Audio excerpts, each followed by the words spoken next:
4 o'clock? Honourable Members, Deputy Speaker.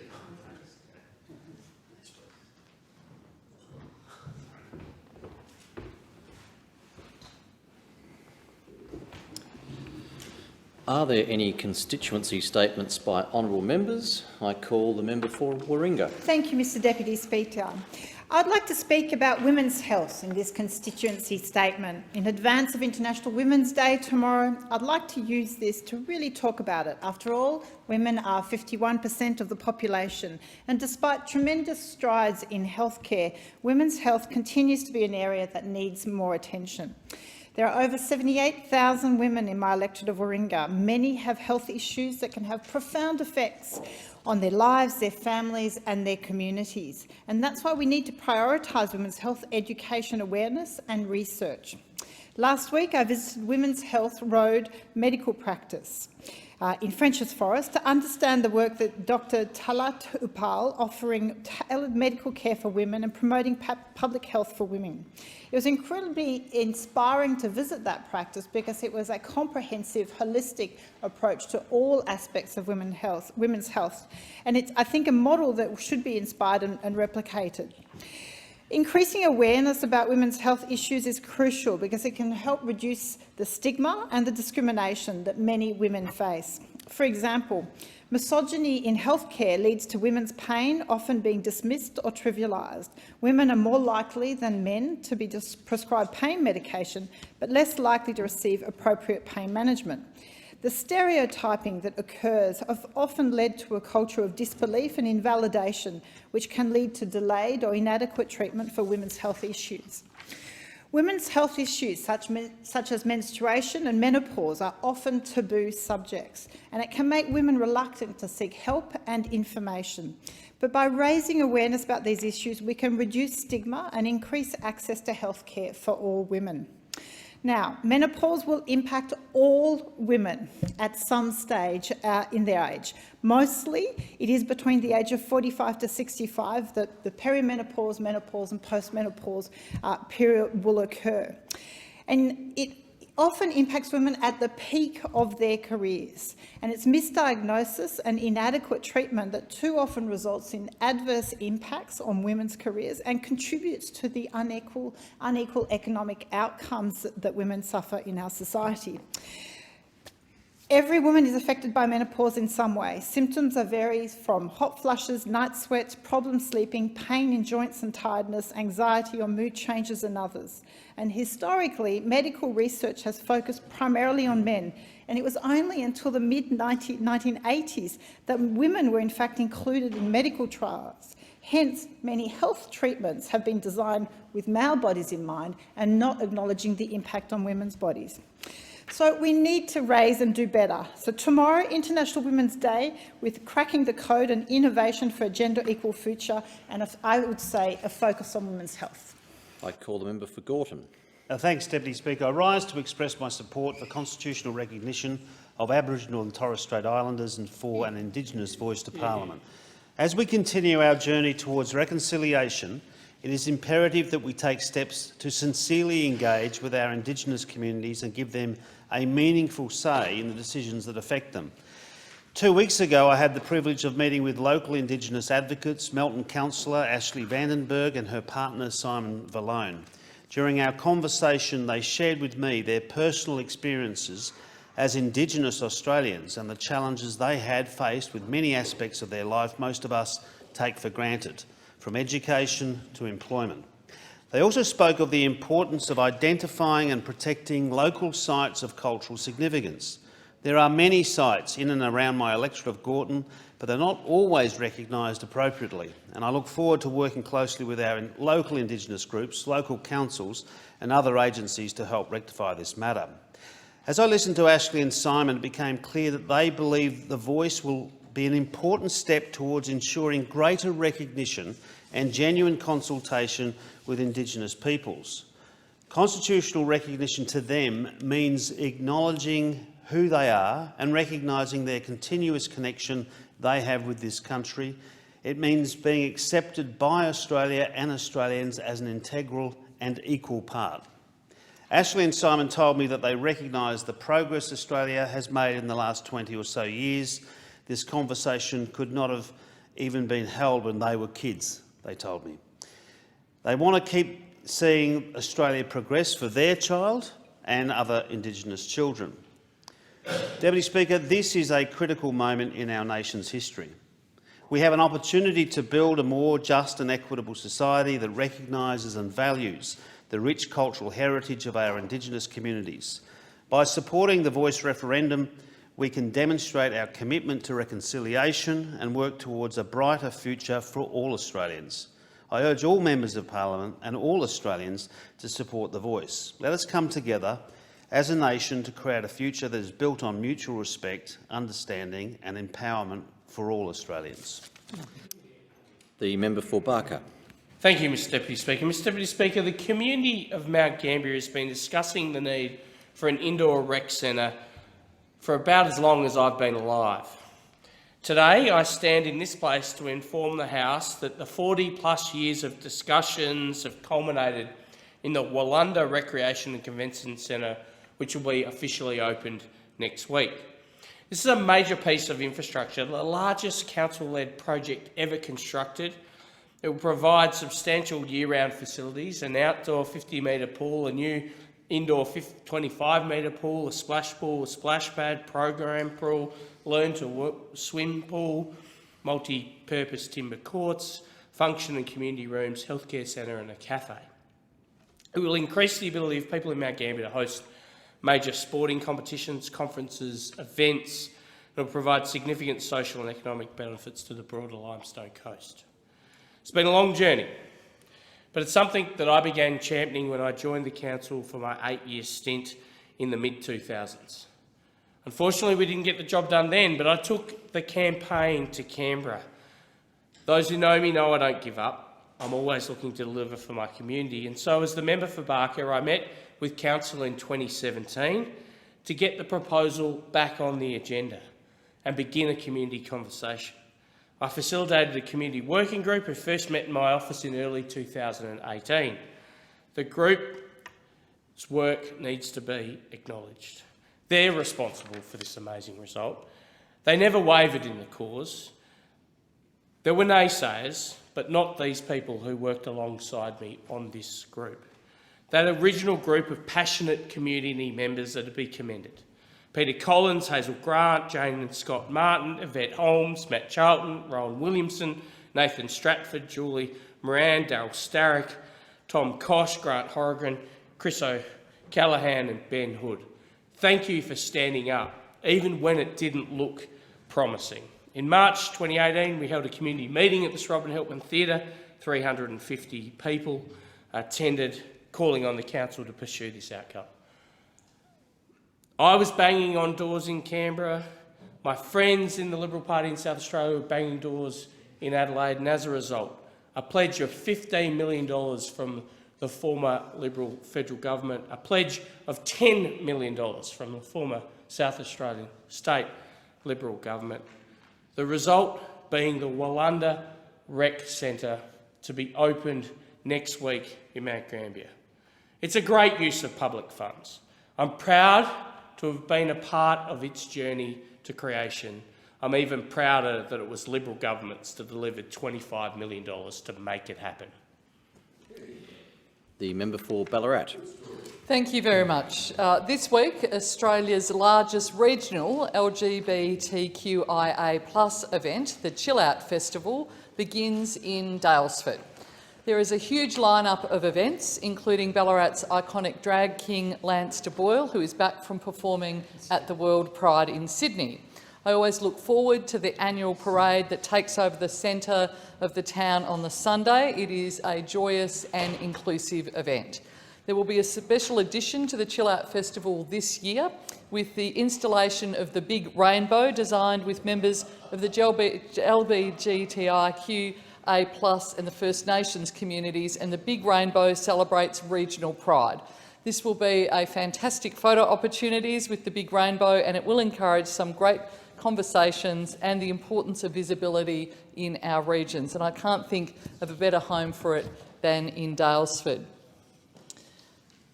1 week each year, the Goldfields town of Clunes becomes another world. It becomes International Book Town. It's an extraordinary experience to wander through a town where every possible space, indoors and outdoors, has been converted into a book bazaar. This year's festival is on the last weekend in March, and it will feature conversations with authors, illustrators, film, TV and theatre makers and songwriters. There will be live music, street performances and thousands of stories at our fingertips. The organisers invite visitors to immerse themselves in Clunes cover to cover, and I am certain that again Clunes Book Town will be a spectacular event. Another event in my electorate, I look forward to CresFest in the first weekend of April. It's hard to believe that Creswick's Folk and Roots Festival only started last year and is run by a group of very dedicated and very busy locals. It's an immersive experience where every location becomes a music and a dance venue. There's the town hall, there's pubs, cafes, the local RSL, primary school halls, as well as the outdoor stage. Over 3 days, more than 300 artists descend on Creswick from as far as Tibet, South Africa and the UK, and as close as the next town. You can imagine that in a town of 3,000 people, there isn't accommodation for that many travelling artists, so community members open their homes to host performers for the weekend in exchange for a festival pass. From regional pride to books to music, events in our region provide opportunities for visitors and locals to explore and experience something out of the ordinary, and I hope many other people across our community get a chance to come to Daylesford, to Clunes and to Creswick over those weekends. The member for Braddon. Well, thank you, Deputy Speaker. I rise today to update the House on the outstanding work that Brumby Hill Aboriginal Corporation is doing right across the great electorate of Braddon in Tasmania. Brumby Hill is based in the rural town of Smithton on the far northwest coast of Tasmania, but their work reaches right across the entire coast. They're an organisation that's helping Aboriginal people to find sustainable, meaningful employment. And this is an employment model that is working, Deputy Speaker. Brumby Hill has developed a successful mechanism by which they get job seekers on the first run of the employment ladder. It's a model that works because it's local and it's aimed at locals. It's meaningful and it's driven by a passion to make a real difference in the lives of young Aboriginal people. And the statistics speak for themselves, Deputy Speaker. Since the organisation began in 2017, they have supported over 200 clients, and over 80% of them have been connected with meaningful employment.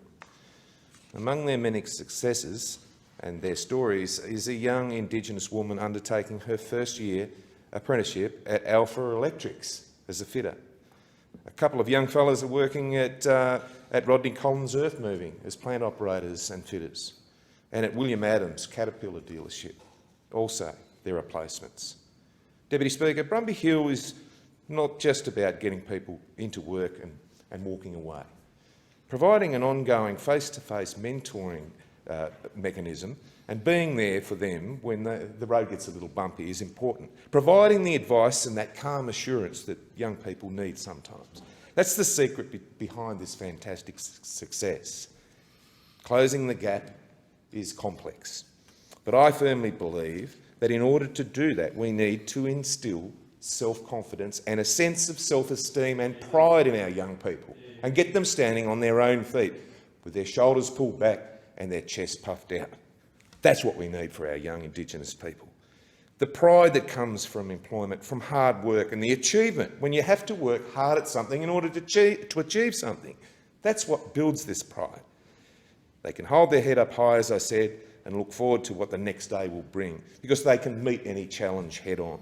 And having a job often leads to getting a better job. Success breeds success, Deputy Speaker. This contribution from Brumby Hill is making a real difference. They're indeed a force multiplier in our region when it comes to employment. Thank you and congratulations to the team, Leonie, Scott and Graham. You genuinely care about the future of young Indigenous people in Tasmania. The member for Fraser. Deputy Speaker, it's not often that I get to talk about a startup that ticks so many boxes. A win for the environment, a win for farmers, for high-skilled jobs and for women in leadership roles. So a big shout out to Bardee, a 3-year-old ag-tech company based in Sunshine that is tackling the wicked problem of food waste, more than 7 million tonnes of which is created every year in Australia. Most household food waste goes to landfill, where it produces the potent greenhouse gas methane, which has more than 25 times the warming power of carbon dioxide once in the atmosphere. At Bardee, about 1 billion black soldier fly larvae are fed a special recipe using food waste, and in 7 days they grow to 3,000 times their original size. The larvae and manure that they create are separated and then processed into protein and fertiliser products. Bardee's protein replaces fish meal and soybean protein, the production of which is driving overfishing and deforestation. Bardee's organic fertiliser replaces chemical and mined fertilisers produced with fossil fuels. It also restores soils, which is critical given that poor soil health is causing significant losses in crop yields. Bardee was co-founded by Phoebe Gardner and Alex Arnold, who were included in the Australians' top 100 innovators of 2022. Phoebe and Alex met at university through a shared love of hiking. Alex grew up in rural Australia and studied genetics and agricultural science, specialising in food security. Phoebe, an architect, was inspired by Europe's recycling infrastructure after volunteering at the Australian Pavilion at the Venice Biennale of Architecture. With $20,000 of seed funding from the University of Melbourne, the pair built a small lab and venture capitalists came on board following their early success. Bardee's current facility diverts 10 tonnes of food waste every 8 hours. The company is in the process of a massive expansion in their facilities. Bardee has already offset more than 6 million kilograms of CO2 equivalent and has been certified by the Australian Clean Energy Regulator to produce carbon credits. Among the team of 28, 8 first languages are spoken and 80% of its leadership roles are held by women. Working at Bardee are entomologists, geneticists, environmental and data scientists, biologists, ecologists, chemical engineers, analysts, automation specialists and animal husbandry experts. I want to give my congratulations to the team at Bardee for all that you have already achieved and wish you the best of luck for your ambitious plans for the future. The member for Bowman. Thank you, Deputy Speaker. I recently undertook a citywide survey to determine the areas of key concern for the constituents in my electorate.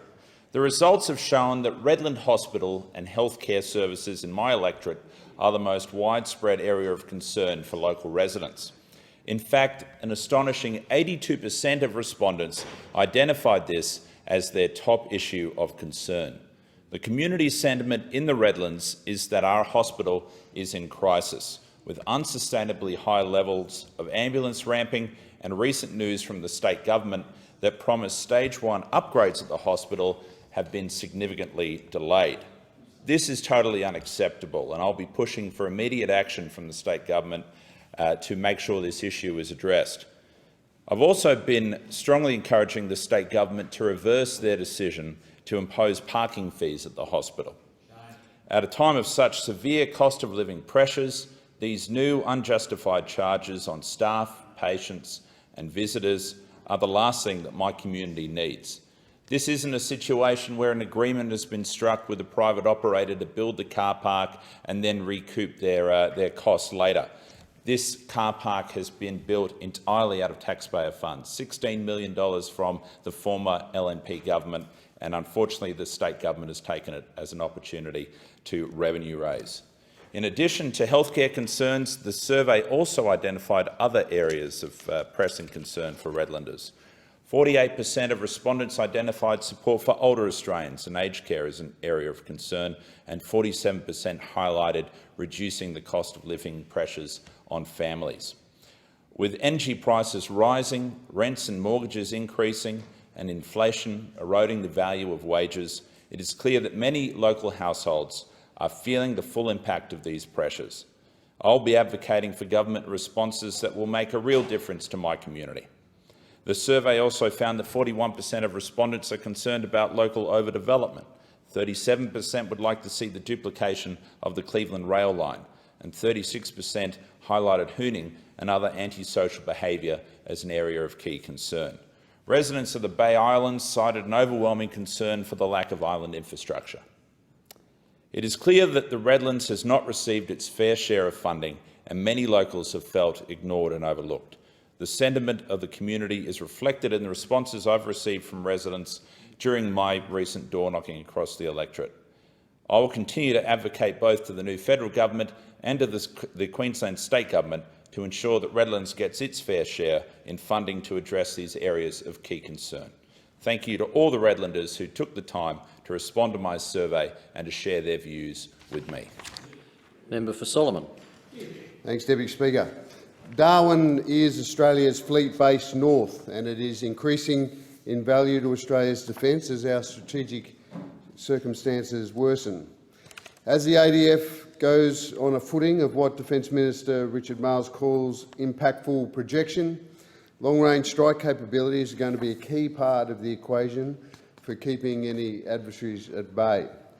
And with our F-111s retired now, AUKUS-class submarines will be the key to boosting Australia's power projection into our Indo-Pacific region. Rotating nuclear-powered submarines through Darwin could prove tactically decisive in our ability to deter or defeat a long-range threat. As a 2011 Defence Department report concluded, and I quote, "Darwin as a forward operating base for future submarine operations will enhance future submarine capabilities," end quote. Rotating through Darwin also gives our conventional Collins-class submarines 10 days extra fuel and that much more range into the Indo-Pacific. Additionally, Darwin has a logistical, airport and housing infrastructure to sustain a skilled local workforce to perform light maintenance on civilian and ADF vessels. And, Deputy Speaker, we are closer than ever to this goal. Just this week, the Northern Territory Government awarded a design consultancy contract. A division has been called for in the House. The proceedings are suspended to enable honourable members to attend the division. The proceedings will resume when the Chair of the Federation Chamber is resumed at the conclusion of the division or subsequent divisions.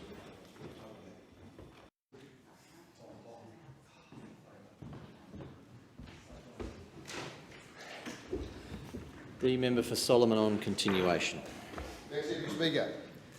Just this week, the Northern Territory Government awarded a design consultancy contract to Wallbridge Gilbert Aztec for the building of the $515 million Darwin shiplift. It will be the largest facility of its kind in Northern Australia. Currently, ships must travel to Queensland or Western Australia for maintenance, a long way. Not only is this ineffective, it's also costly in terms of time, fuel and wages.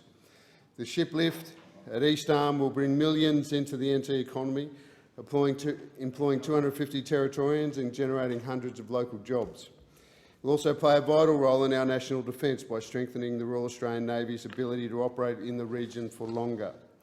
While at the Avalon Air Show last week, I discussed some of these matters with US Navy Pacific Fleet Commander Admiral Sam Paparo. I also met with former Defence Minister and former Ambassador Kim Beazley, who recently noted that Australia spent 34% of our GDP on defence in World War II and should spend at least 3.5% today, like the US does. Nowhere is our alliance with America stronger than in the Northern Territory, where the Marines will soon be joined by the US Army, Air Force and Navy. Thanks, Deputy Speaker. The member for Hinkler. Thank you, Mr Deputy Speaker. Well, 25 years. What an anniversary. Not so great if you're a horse, and for others, it's a long time if you're married, but 25 years for Life Flight Bundaberg is an incredible milestone. It is an incredible milestone. An organisation that has literally saved the lives of thousands of people in our region. 25 years of critical aeromedical care, saving lives in the Wide Bay and the Burnett region. Would you believe, Mr Deputy Speaker, that they cover 34 different locations in Queensland? 34, including Hervey Bay, Kingaroy, Gladstone, Barcaldine and beyond. and the service started from very humble beginnings. They operated out of a donga with just a pilot and a paramedic. They even had to pull out the front seat, would you believe, to get access to the stretcher. And we fast forward today, they have got a wonderful joint operating facility with the Royal Flying Doctor Service. They have pilots, crewmen, critical care paramedics and a critical care doctor, thanks to support from the community and, of course, the previous coalition government. They respond to conditions from cardiac issues to serious injuries, motor vehicle accidents, boating accidents, transfer of expectant mothers, infants with specialised care, snake bites to offshore rescues, Mr Deputy Speaker. They do it all. Now, the joint facility received $3 million from the coalition government under Building Better Regions. It was opened in 2020, and in the past 10 years alone, and these are some critical numbers, the Bundaberg-based RACQ Life Flight Rescue Helicopter crew performed 2,724 critical missions. It resulted in more than 2,300 people who needed help, received help at their time of absolute need. And every person in Queensland should have equal access to that free emergency aeromedical care. And that's why funding to these critical services is just so important. In the 2011-13 floods, they were winching people off the roofs of their homes. Senior teams, the rescue pilot Peter Maris started on the service 25 years ago and is still there. The QAS flight paramedic Kevin Charteris has been working on the Bundaberg chopper since the service began. John Kennedy, someone who I'm pleased to call a friend of mine, just retired after more than 20 years' service. What an incredible contribution. And I want to give a shout out to Pat Denham, the former QAS officer in charge. Now, Dale Rethamill and the board and the local community worked hard, Mr Deputy Speaker, to get a doctor on board the chopper so it can reinforce the services that can be provided. And just last month, the critical care doctor rotation was bolstered from 3-day shifts a week to 7 to absolutely enhance what is already an outstanding aeromedical care service provided throughout the region. Now, they plan to expand that doctor roster to 24/7 in the future, but I want to congratulate the team, those hard-working individuals who get out in some very difficult circumstances to provide services to regional Queenslanders at their time of desperation. The member for Robertson. Deputy Speaker, I rise to commend the Australia Day honours recipients in my electorate of Robertson. Order. A division has been called for in the House. The proceedings are suspended to enable honourable members to attend the division. The proceedings will resume when the Chair of the Federation Chamber is resumed at the conclusion of the division or subsequent divisions. I call the member for Robertson in continuation. Thank you, Deputy Speaker. I rise to commend the Australia Day honours recipients in my electorate of Robertson. This year there are 6 recipients, and they include Julie Commons, OAM, Pauline Manascus, OAM, Dr Michael Mitchellmore, OAM, Clint Newton, OAM, John Wade, OAM and Stuart Tipple, OAM. These 6 individuals have led outstanding lives and have committed themselves to enriching the lives of others and the community. Julie Commons devotes her lives to several social organisations and to sport. Julie has been a group leader at the First Turramurra Scout Group since 1992 and has been a member since 1990. Julie has been involved with the Kissing Point Softball Club, where she has undertaken roles as team official, manager, secretary and general manager. Julie has also devoted time to the North Shore District Softball Association in the roles of team manager and volunteer. Pauline Manascus has contributed to improving the quality of living for people with a disability. She has been the board director at Camp Breakaway since 2019, where she also assists as a personal carer and activity programmer. Pauline is also a founding member and secretary of Central Coast Disabled Surfers Association, which began in 2005. Moreover, Pauline has volunteered at Our Lady Star of the Sea Terrigal and Youth Off the Streets. Dr Michael Mitchellmore is an honorary associate professor at Macquarie University, across the subjects of the arts, mathematics, science and education. Dr Mitchellmore has helped author 19 books, is one of several founding board members of the Ku-ring-gai Youth Orchestra, a member of the Sydney Philharmonic Choir, a performer with Central Coast Opera, treasurer of Central Coast Conservatorium and a volunteer with Gosford Theatre Company. He is also involved with the Copacabana Men's Shed. Clint Newton is a rugby league and English Rugby Super League legend. Clint has had an illustrious career in rugby league and now works with the Australian Rugby League Players Association, where he advocates for better conditions for players and their families. Clint has also been an ambassador for the Australian Childhood Foundation, White Ribbon Australia and Project Rescue Children. Stuart Tipple has been the principal and lawyer with Stuart Tipple Law since 2017. During his career, he has represented high-profile cases, including the Michael and Lindy Chamberlain trials, appeals and inquests. Stuart is a former president of the Central Coast Law Society. He is a member of the Law Society of New South Wales and has been involved with the Salvation Army, Legacy New South Wales, War Widows Guild of New South Wales and the Adventist Development and Relief Association. And lastly, John Wade is a respected former businessman where he has owned and developed familiar brands including Sunpack Fruit Juice, Sunrise Juice and Snack Brands Proprietary Limited. Nowadays, John provides his support to Veteran Affairs and the Brisbane Water Legacy. From the bottom of my heart, I want to personally commend each and every one of these 6 recipients and congratulate them on receiving these distinguished titles. Our nation is greater because of citizens like you. Thank you, Deputy Speaker. In accordance with Standing Order 193, the time for members' constituency statements has concluded, and I call the clerk. Government business, order of the day. Australia Council Amendment, Creative Australia Bill 2023, resumption of debate on the second reading. The question is that this bill be now read a second time, and I call the member for Macquarie. Thank you, Deputy Speaker. I'm very pleased to speak to this bill, which will make several important changes to the mandate and functioning of the Australia Council for the Arts, and these changes are a significant step in the implementation of our new National Cultural Policy, REVIVE. The policy REVIVE has been informed by the concerns, insights and ambitions of Australia's arts community, with whom the Minister for the Arts and I have been in close dialogue since the Albanese government took office. The creation of the Australia Council for the Arts in 1975 was a signature reform of the Whitlam government in terms of cultural policy. It replaced a number of pre-existing bodies and created a single statutory agency. It was founded on the basic principle that artists, not politicians, should be at the centre of funding decisions. The creation of the Australia Council not only increased funding in the arts, but introduced a more focused strategy to the federal government's investment in Australians' creativity. In introducing the first Australia Council bill, Prime Minister Whitlam said, "It will be the first task of the Council to promote excellence in the arts. Next, we want it to provide opportunities for people to practice the arts and for the public to appreciate and enjoy them. We want to promote the general application of the arts in the community and foster the expression of a national identity by means of the arts. We want to uphold the right of everyone to freedom of artistic expression. We want to promote a knowledge and appreciation of Australian arts in other countries. We want to promote incentives for and recognition of achievements in the arts." They're an amazing set of words. At the time Whitlam said them, there was an urgent need for intervention. For decades, creative Australians had been taking their ambitions to more supportive environments overseas.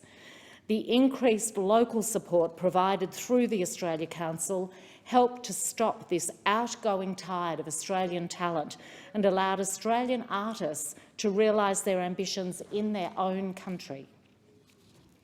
For more than 5 decades, the Australia Council has built and maintained the faith of Australia's arts community. It's nurtured the careers of generations of artists and arts workers. It's supported the creation of countless powerful works of music, visual arts, dance, theatre, literature and other art forms. It's given Australians improved access to cultural experiences and brought Australian art to the world. Its place at arm's length from government and removed from political interference has allowed it to act as a guarantor for freedom of expression in Australia. This independence has been fundamental to the Council's credibility and effectiveness. In a healthy democracy, we should expect to see public funds spent on creative works that extend boundaries, that are challenging and that at times make politicians feel uncomfortable. From the very beginning, it's been a forceful and effective champion of First Nations cultural expression. The Australia Council Aboriginal Arts Board was one of the very first instances in which self-determination was integrated into the structures of government. The Australia Council not only funds the creation and presentation of artistic work, but it provides research and advocacy on issues affecting the cultural sector. It develops artists' capacity, skills and networks in order to expand markets and audiences for Australian creative work.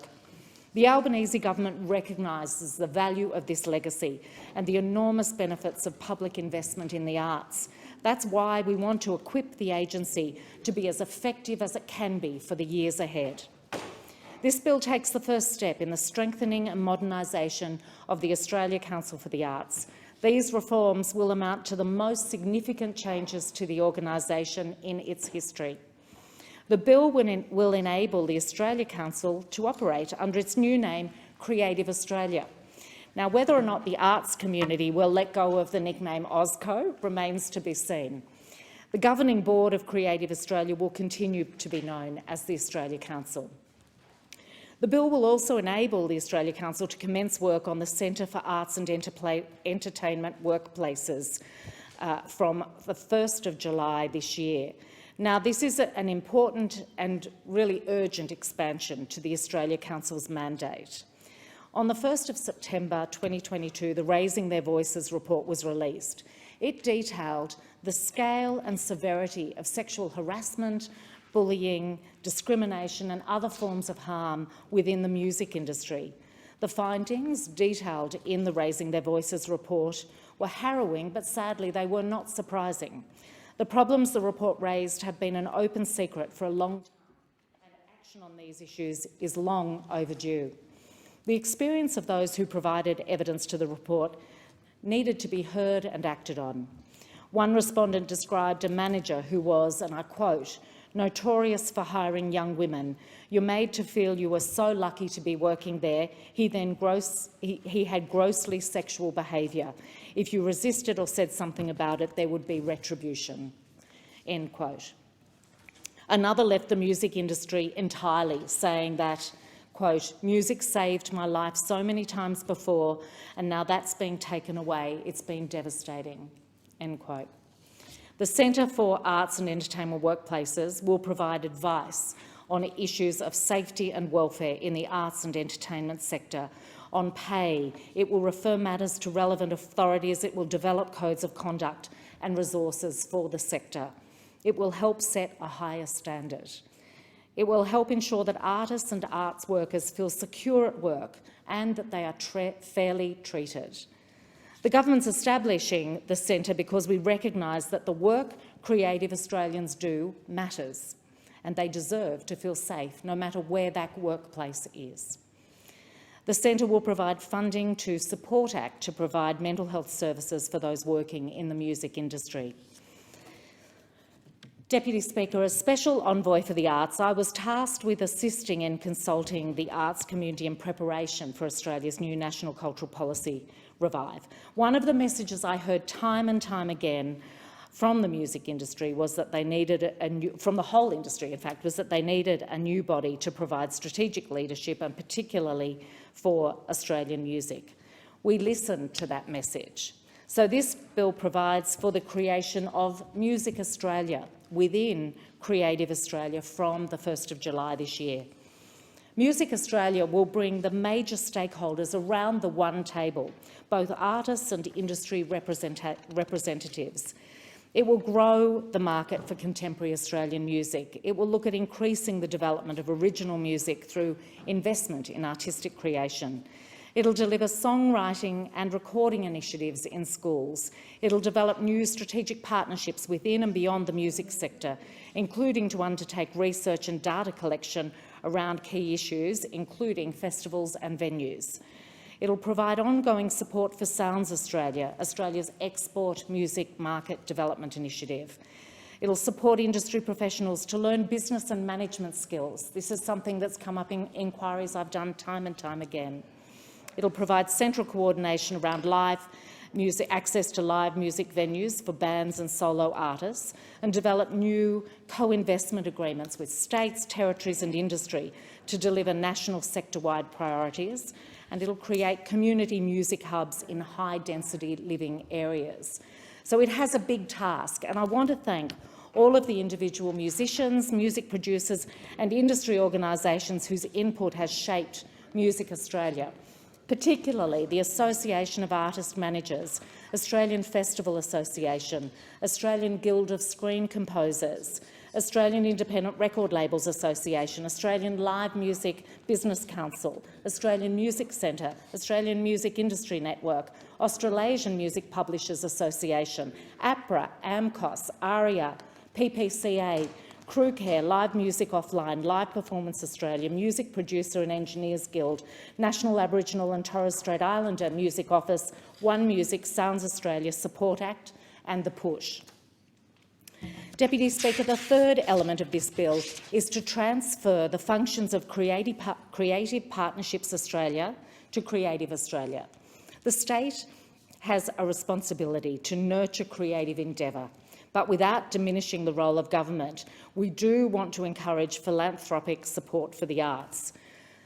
The transfer of Creative Partnerships Australia will leverage the Australia Council's expertise and bring together arts philanthropy and arts funding within the one entity. This will create synergies between public and private partnerships, as well as government and philanthropic investment.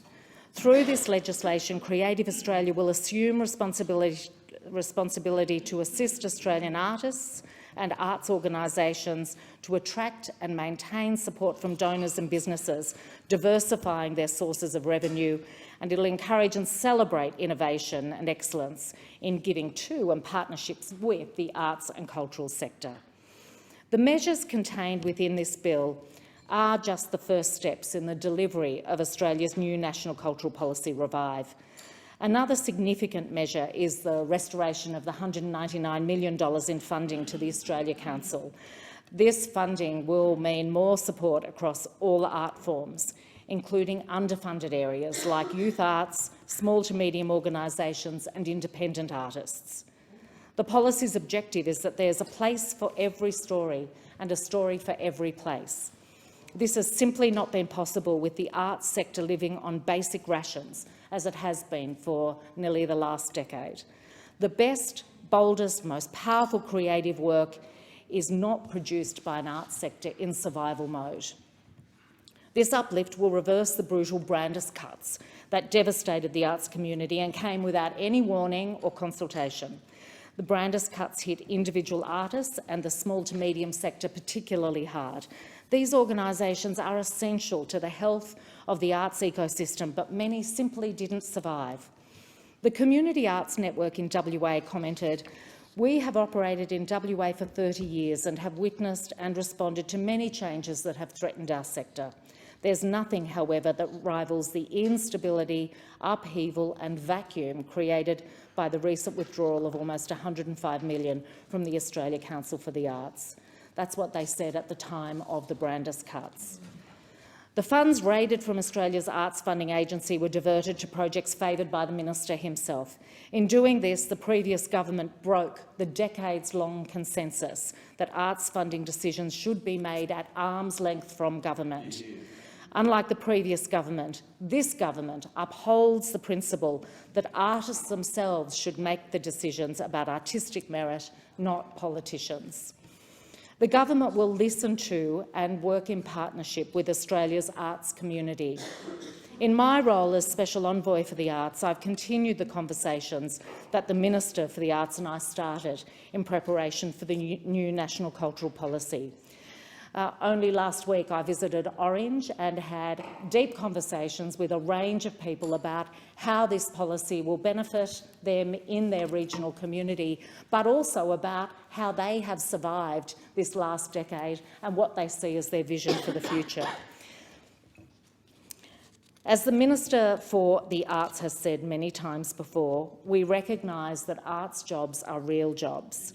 And I certainly saw people who are working really hard to ensure that there is not only a vibrant arts community for the Central West, but that they are accessing every bit of support they can for that community.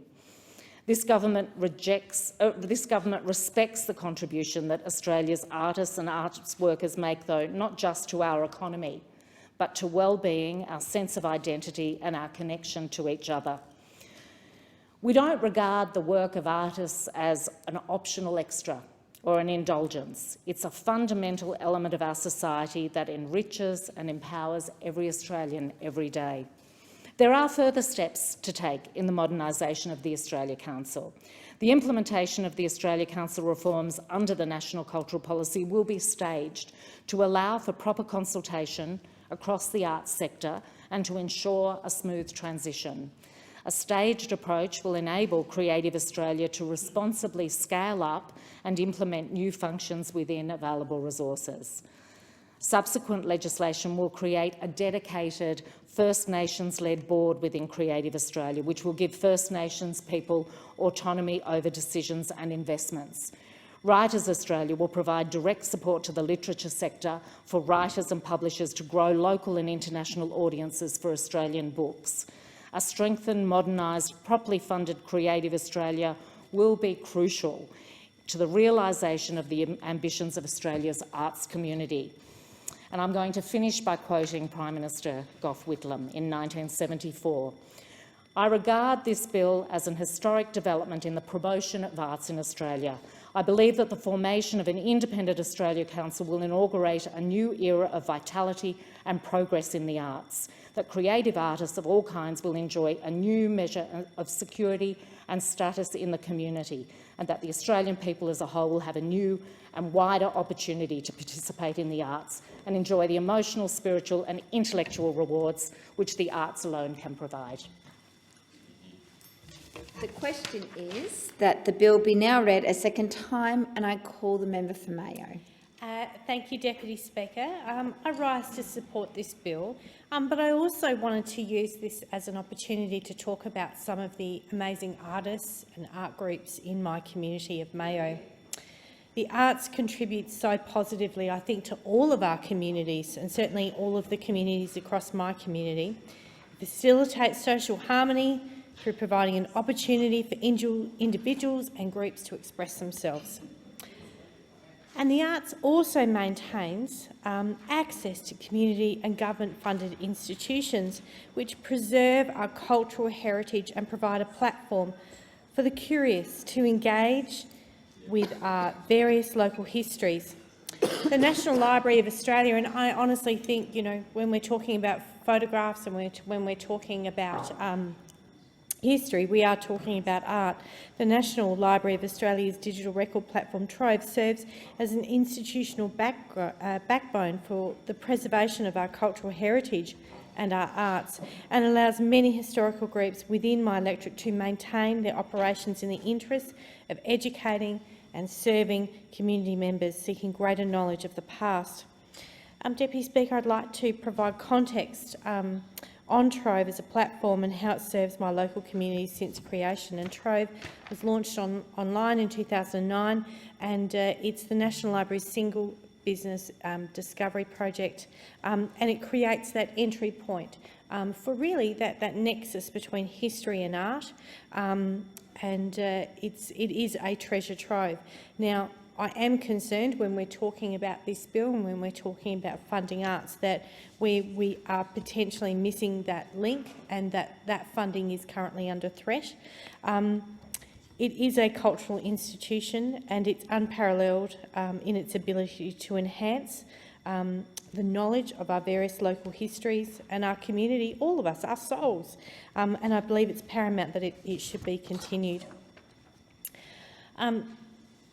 I'd like to talk about some of the amazing organisations that I have in Mayo that, honestly, through COVID have just had the most difficult time. And I'd like to just really list some of those groups. Many of these are groups that work to support children in their artistic endeavours, but not all of them. Some of them are providing opportunities for amateur theatre and as well as other mediums of art. So when I'm talking about performing arts, I'm talking about Inkpot Arts, I'm talking about the Sterling Players, the Yankalilla Youth Theatre, the Hill School of Theatre Arts, the Sterling Community Theatre, the Adelaide Hills Performing Arts Centre, the Adelaide Hills Arts, Rocket Performing Arts, Theatre Bugs, South Coast Choral and Arts Society, Jamie School of Performing Arts, Fortuna, House of Performance, Fluorio Dance Collective, and this one's really cute, the Laughing Llama Dance and Drama, based in Cherry Gardens. Now, Cherry Gardens is a small little community of mine. Now, all of those performing arts groups live within Mayo. All of them have managed to survive to varying degrees through COVID. But I think it's really important when we're looking at this bill that we don't just fund and don't just focus on the very high end, that we make sure that there is funding for community and grassroots arts. I'd like to acknowledge some of the art programs that exist in my community and across South Australia. I'm really fortunate that I have a lot of people in my electorate who are actually employed in the field of arts. They are children's books illustrators. They are people like Silvio Aponye. He's a sculptor. In fact, one of his works is here in our Parliament House gardens. They are potters. They are fine arts. They are visual arts. And then we have festivals like the Sala Festival, like Country Arts SA. We have wonderful facilities such as the Harndorf Academy, the Top of the Torrens Gallery that's in Burwood that's run entirely by volunteers.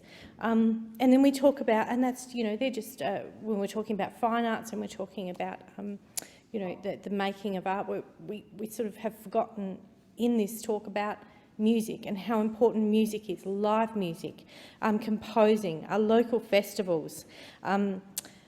I think it's going to be really important that when we're looking at funding arts moving forward, that we don't forget about those fantastic local organisations. Because in my community, I would say very few people have ever got to the Sydney Opera House. But not all of my community would have even been to the Adelaide Festival Centre. So we need to make sure that the arts is within reach for every Australian. And that we fund it appropriately with that regard. So whether it's street art, whether it's the volunteers who are working with young people, who are teaching them how to act, how to perform, it's critical that we put that focus in. I recently met with Yvette Wolfe, who's established the Yankalilla Youth Theatre. Yvette's home has doubled for years as a makeshift storeroom for props and costumes used in the theatre productions. And this has made it very difficult. It's made her home a tripping hazard. But it's such a shame when all she needs is a shed to be able to put the equipment in. She volunteers all of her time. And the support that she gives to young people to improve their well-being, young people who don't necessarily fit into the mould of football or netball or other group sports. And she provides a home and a safe space for those young people to thrive. And it's just so challenging that I think for many years, we've seen arts and the funding of arts as an afterthought. So I'm pleased that there is this significant investment here in the arts, but I do want to make sure that that filters down from the national galleries and from the high end, and it goes all the way down to the community. Yeah, as I said, Yankalilla Youth Theatre, they just need a small storeroom. I mean, you know, it would be their dream to actually have somewhere real to perform, some kind of amphitheatre, and that's they're inspirational in what they do, and I want to support them in both of those dreams. Just to be able to get that small shed to store things without them getting wet and without them being in people's homes, and more broadly having a space where we can see performance down in the Fluorio. I'd also like to talk about another group that operates within my community, the Sterling Players. Last year they celebrated 50 years of operation. I'm fortunate enough to be their patron, and I thoroughly enjoy attending their performances. And the Players provides an opportunity for people of all ages they come together and they share a common passion to be involved in the productions on and off stage. And it's been a great starting ground for many young performers who have then gone on to, you know, brighter lights. But this is the kind of thing that we need to be investing in. They shouldn't be needing to spend every other moment that they have when they're not performing, running fundraising opportunities just to be able to keep the electricity on. Inkpot Arts is another great example of a local group which continues to grow and thrive within my community. This group offers workshops on a regular basis for children, for young adults and young people. Everything from drama and dance to creative writing and improv sessions are all on offer, meaning there is truly something for everyone. And as I mentioned before, music is such a huge passion in my community. I'm a true believer of live music, being the daughter of a muso. It's incredibly important that we support live music. We've already seen across my electorate, and I think this is across much of South Australia and probably Australia, that the pokies unfortunately have taken the place in so many live music venues, particularly pubs, where people often get their start, where the dining rooms, the large areas where there was a stage, was converted into the pokey room, and it's left very little place for budding musos to play. But I would like to mention too, and I'm sure many people here in the chamber would know these two because they've been on national television on The Voice, and that's Ella and Sienna. They performed live on The Voice. They're two wonderful young women in my community, and I've been lucky enough to see these women perform, but actually see them grow from quite young people and watch them take that significant step onto the national spotlight. And they've really done that with you know, as all musos do, really with very, very little support, apart from family support and a true belief in themselves. The benefit of creative arts cannot be understated. Time and again, we are presented with findings that highlight a strong relationship between the development of cognitive capacity through visual arts and improvements in both academic and social performance. Our artistic experiences help to develop individual creativity and self-expression, along with the critical thinking and problem-solving skills that we require through all stages of our life. Henry Matisse said that creativity takes courage, and I could not agree more. I take courage from people who get up on stage and they sing and they dance and they write. I'll happily speak in front of thousands of people, but you won't hear me belt out a tune, that's for sure. And I take such courage and such value out of people who bare their soul and put their words to paper. It is this courage that equips us with the capacity to accept anomalies and embrace the abstract that allows us to engage with contested concepts and test the boundaries of what is possible. So this bill, I support this bill, provides a platform on which to recognise the contribution of arts in our society and the way in which greater investment will allow all artistic pursuits, irrespective of their origin or size or flourish. And I would just ask the government, don't forget the communities, and please don't forget regional arts. Thank you. The question is that the bill be now read a second time, and I call the member for Chisholm. Thank you so much, Deputy Speaker. This is the first in a series of bills that will support the implementation of Australia's National Cultural Policy Revised. This is really exciting, and as someone who has cultural studies as my field of academic practice, this is really thrilling to me on a personal level. This first bill amends the Australia Council Act of 2013 to support the implementation of the National Cultural Policy. So this bill will allow the Australia Council to operate under the name Creative Australia.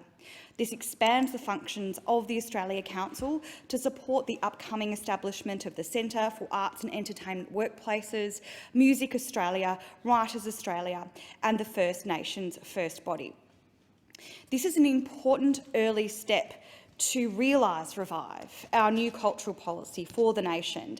And, Deputy Speaker, it's really important to reflect that it's always Labor, under Prime Ministers Whitlam, Gillard and now Albanese, who have led the way in cultural policy in this country. As I said in my first speech to this place, the arts enrich us all and make our communities more vibrant places to live. In my electorate of Chisholm, we have much-loved galleries, including Art Space, The Track and the Monash Gallery of Art, and enthusiastic community artists in all art disciplines. There are regular music gigs across my electorate, including at the iconic Notting Hill Hotel and at the university campuses in Chisholm, at Deakin and Monash. And, of course, there are academic courses in the arts right across my electorate at the universities and in TAFEs. Every day, people engage in music lessons, fine arts lessons, ballet lessons and drama lessons and other forms of creative practice. And something I really love about the arts and encouraging young people to be creative is you never know where it will take people. For instance, someone who started out in the arts at a young age in my electorate grew up to be Flea of the Red Hot Chili Peppers. So it's really amazing, the people that come through our suburbs and undertake cultural practice every single day. Our TAFE campuses equip people with skills to work in technical roles in the arts, and it's always a pleasure in my electorate to attend a performance at the Alexander Theatre and the other spaces that we have.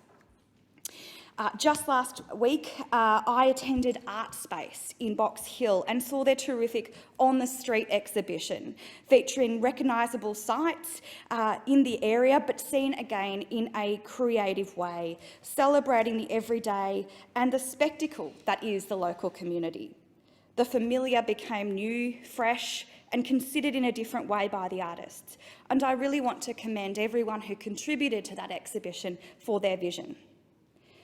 In late February, I also had the enormous privilege to open the Smart exhibition at the Track Gallery in its 5th year, a show designed for new, emerging and established community artists to platform their art.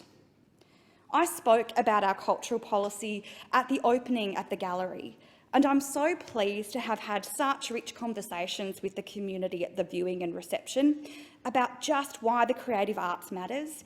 And there was so much joy and relief that we now have a federal government that wants the arts to thrive.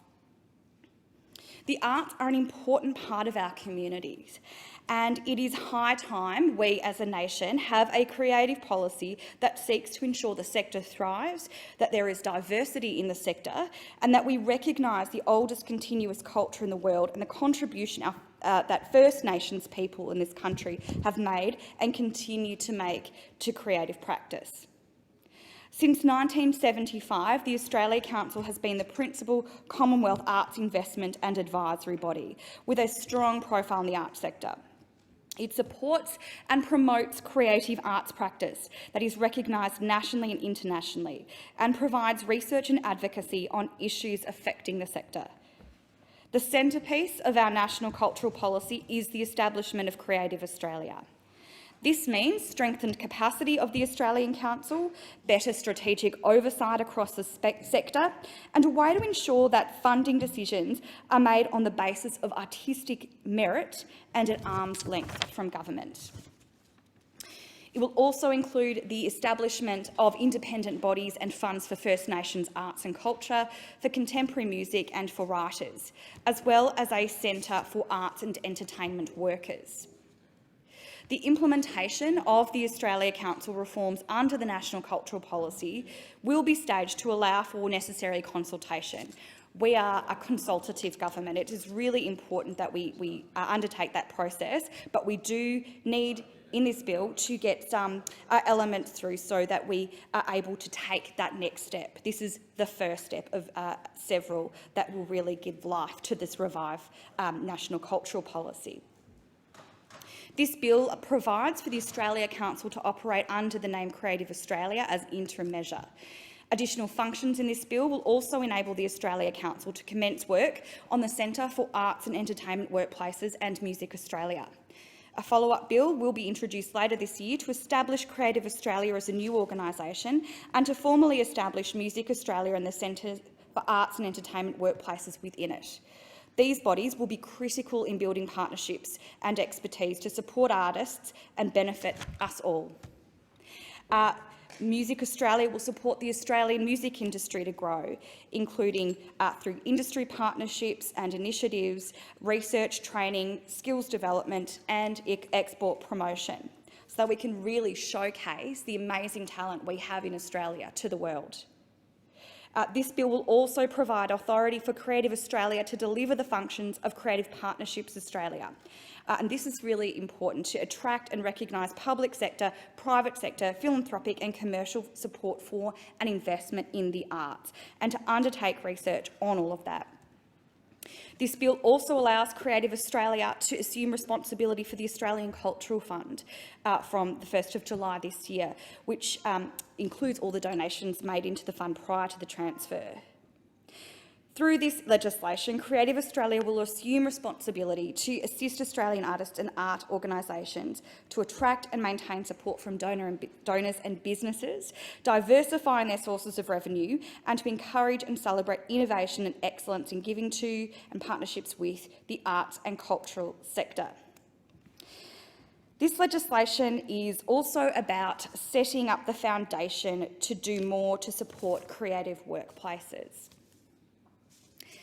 The Raising Their Voices report, an inquiry into the music industry by Charity Support Act, made clear that there is, unfortunately, a prevalence of harassment, discrimination and bullying within the music industry.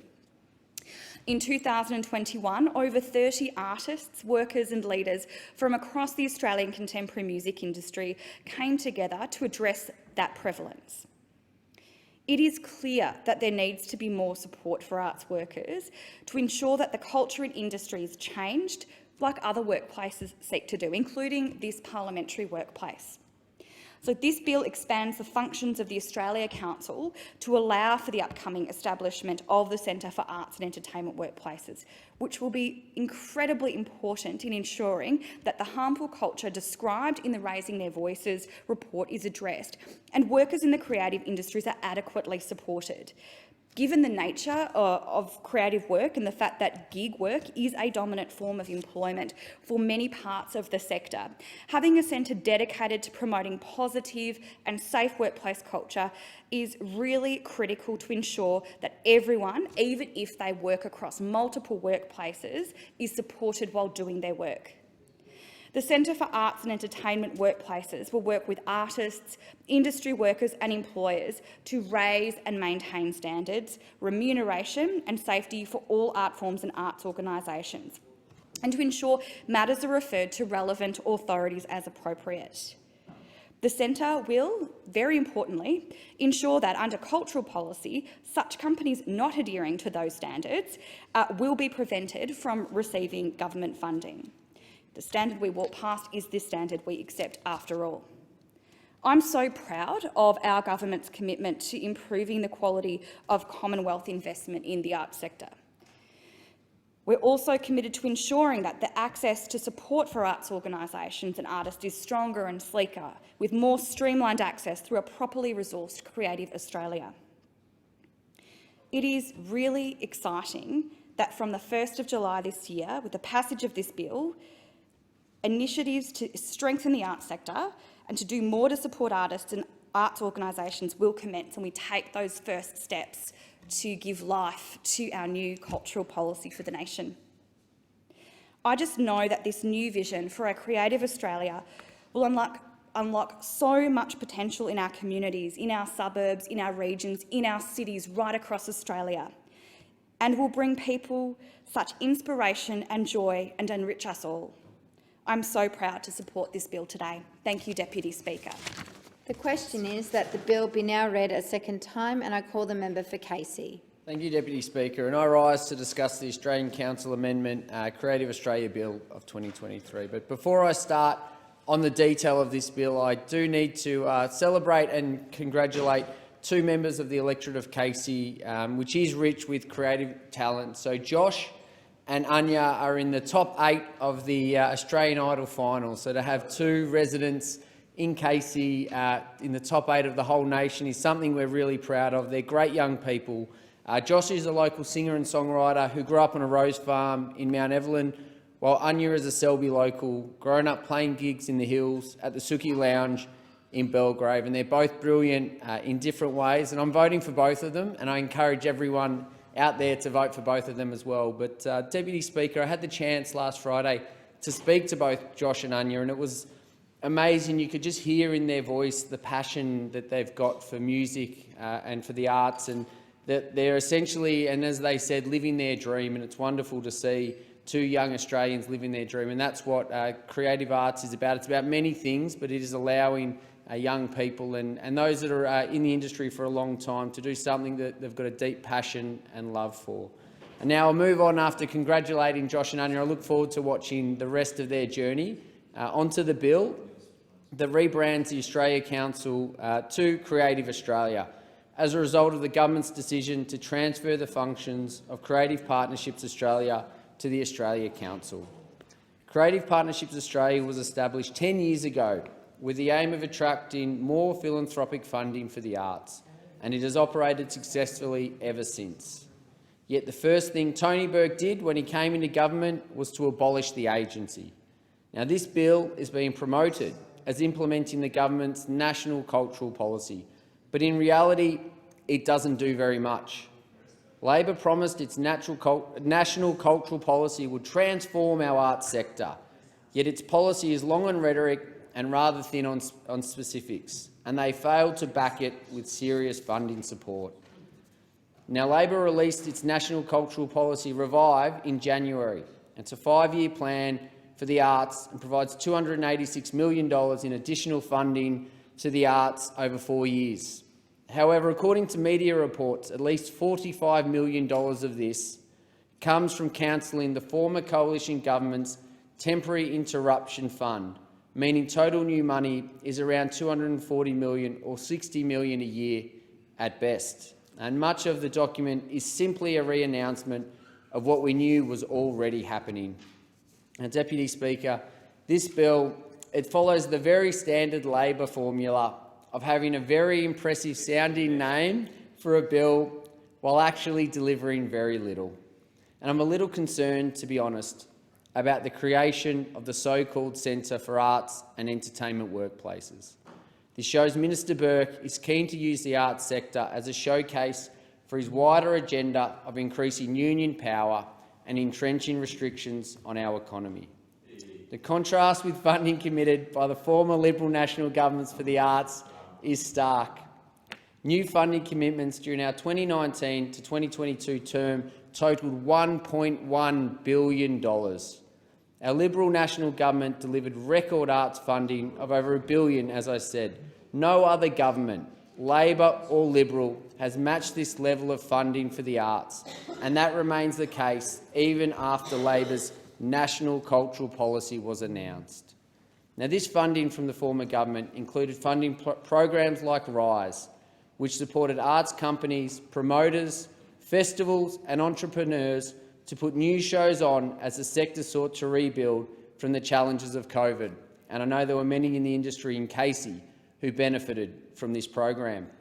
Now, RISE funded more than 541 projects, 50% of which were in rural and regional Australia, created more than 213,000 job opportunities across Australia for experiences reaching more than 55 million Australians.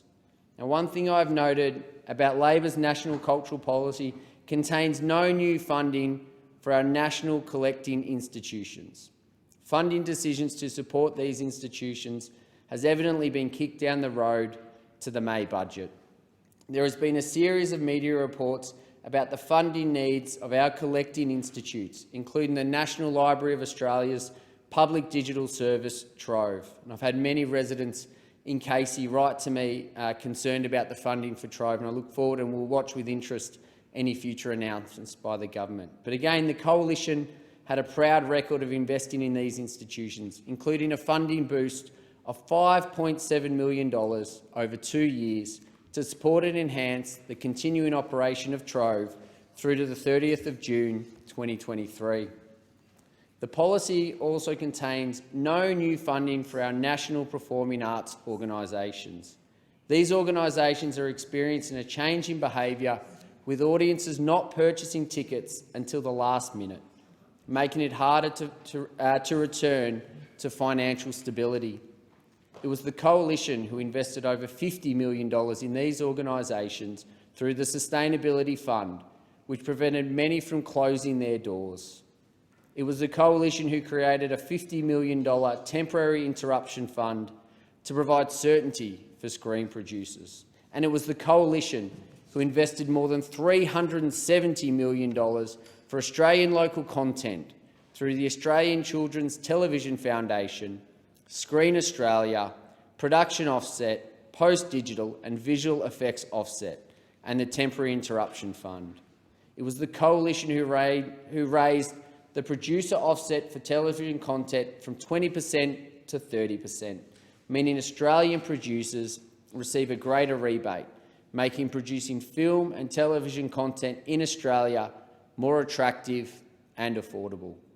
And it was the Coalition who invested more than $47 million to digitise and preserve collection material held by the National Film and Sound Archive and 7 other national collecting institutions, and to maintain the National Library of Australia's Trove website. As I said, so important that we maintain this funding. So we understood during COVID and understand now how important the arts industry and culture are to the very essence of social community and the well-being of human beings. Our Creative Economy COVID-19 support package of 9 measures across 2022 and 2021 that provided over $500 million worth of investment, including the $220 million for the RISE Restart Investment to Sustain and Expand Fund and $21.4 million for regional arts, including $11.4 million to support arts and cultural development tourism experiences. We also provided $12 million to support Indigenous art centres and Indigenous art fairs in regional and remote Australia, delivered in full through the Indigenous Visual Arts Industry Support Program. We invested $540 million over the 7 years to 2026-2027 through the location incentive to attract domestic and international film and television productions to Australia.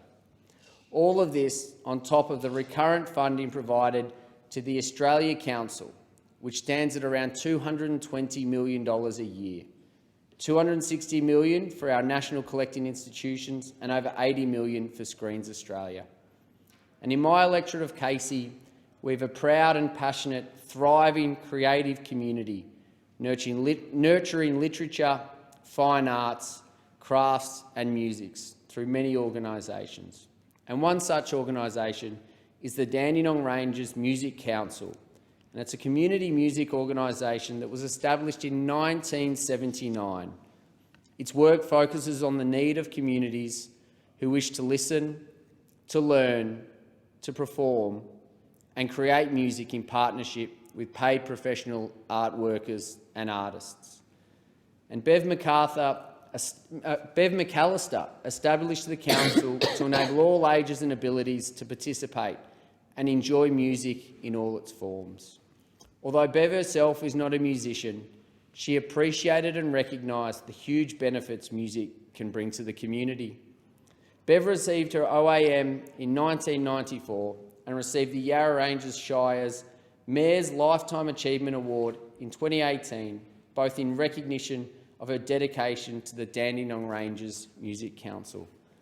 And I had the pleasure of meeting Bev last week, talking to her about this policy. I won't provide her feedback yet because she has to sign it off through the organisation, but what really came clear was her passion for our community and her passion for the arts and the inspiration that it provides her and many others in the Dandenong. So some of the projects the Dandenong Ranges Music Council bring to the community include workshops and masterclasses with professional musicians, music lessons on a wide variety of instruments, concerts in which our communities can participate, and music therapy sessions and performances for and by people with disabilities.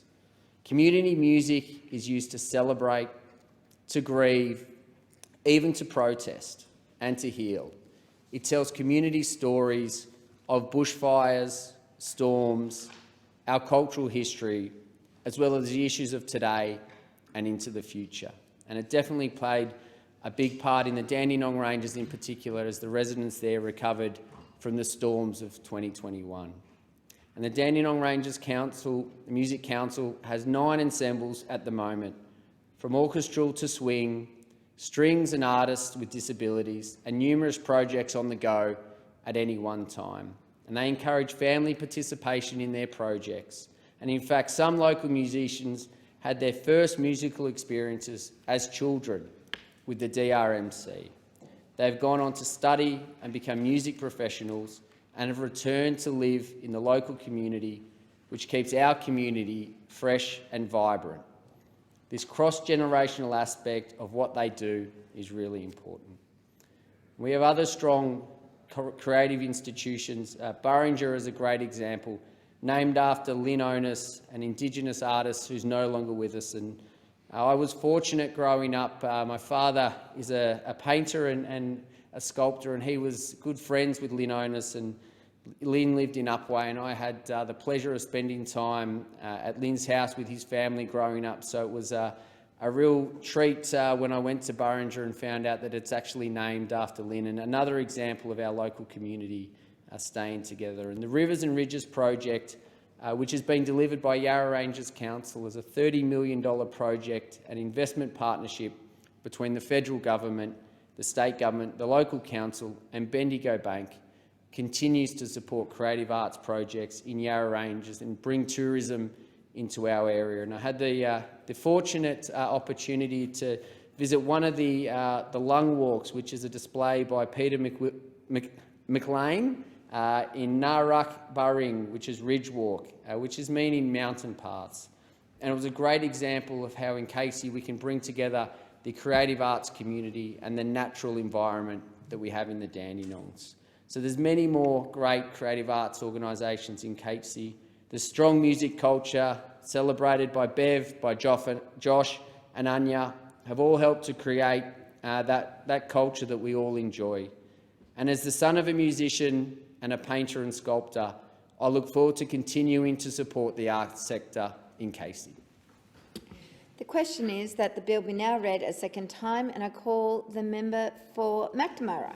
Thank you very much, Acting Speaker, and I'm very pleased to rise and speak on the Australian Council Amendment Creative Australia Bill 2023.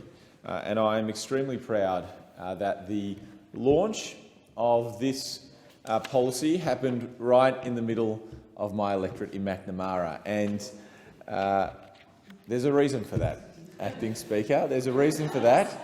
There's a reason for that.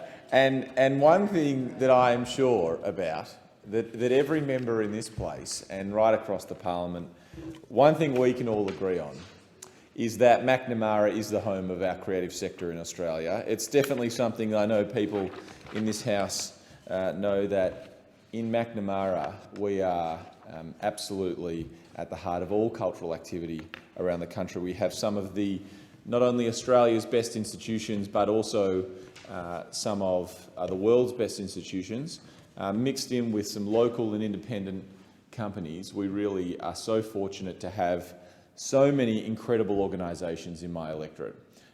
If anyone has come to Melbourne, you cannot come to Melbourne without walking through South Bank and without walking past the National Gallery, walking past institutions like the ABC, walking past the big Spiral Art Centre, which is one of the most magnificent theatres in the world.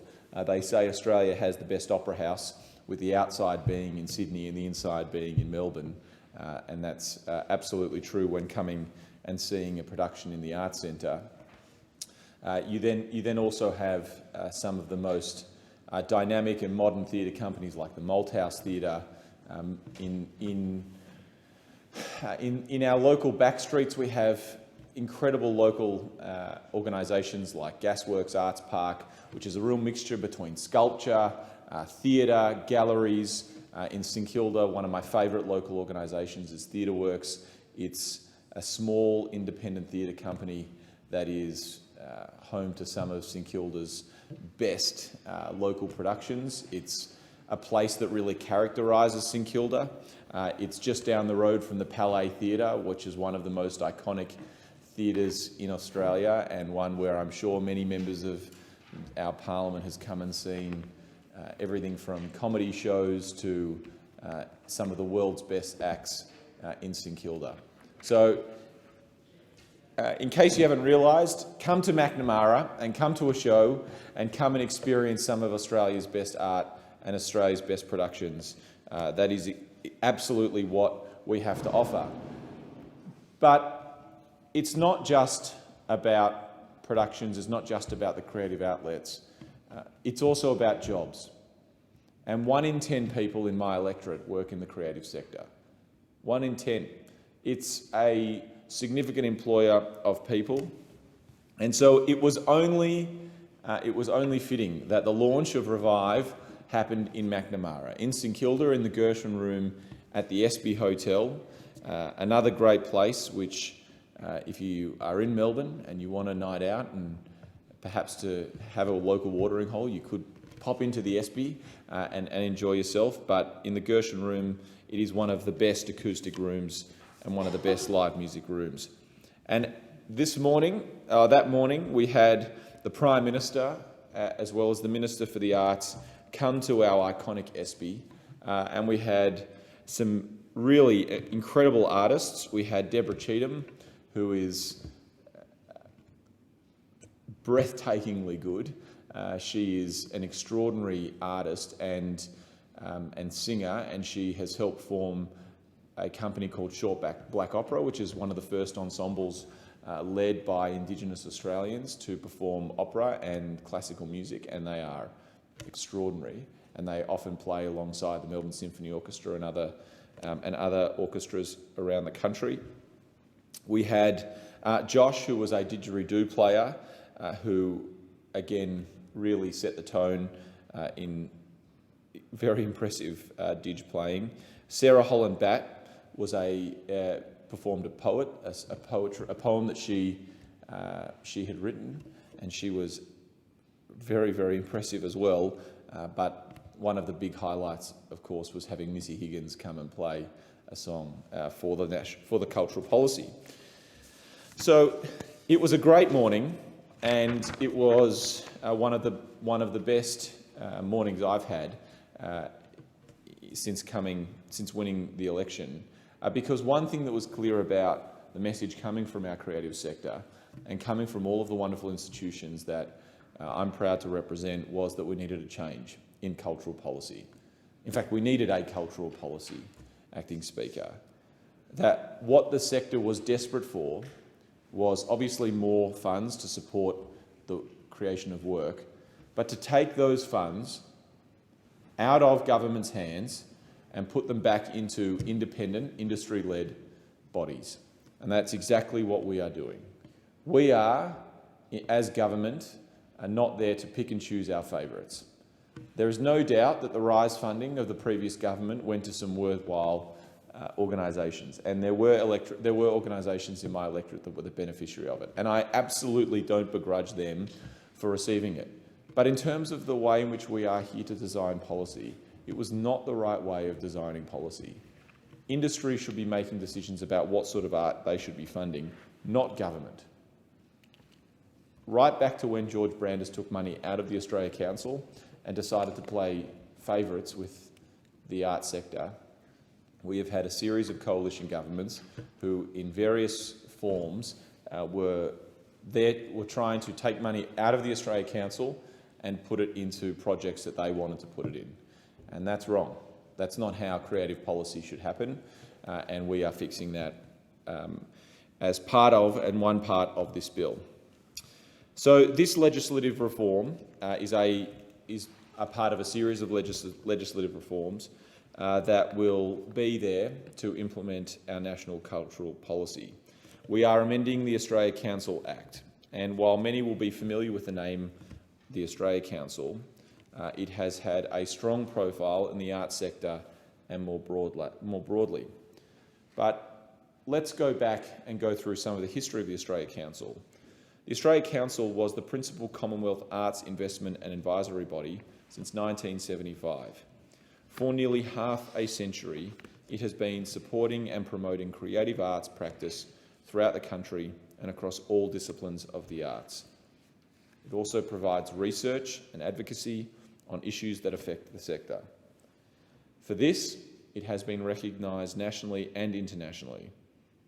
We want to ensure the work of the Australia Council continues and is enhanced for the changing and evolving nature of our arts sector so that it is strong and supported for the next 50 years. So we're going to modernise and strengthen and rename the Australia Council so that it will be known as Creative Australia.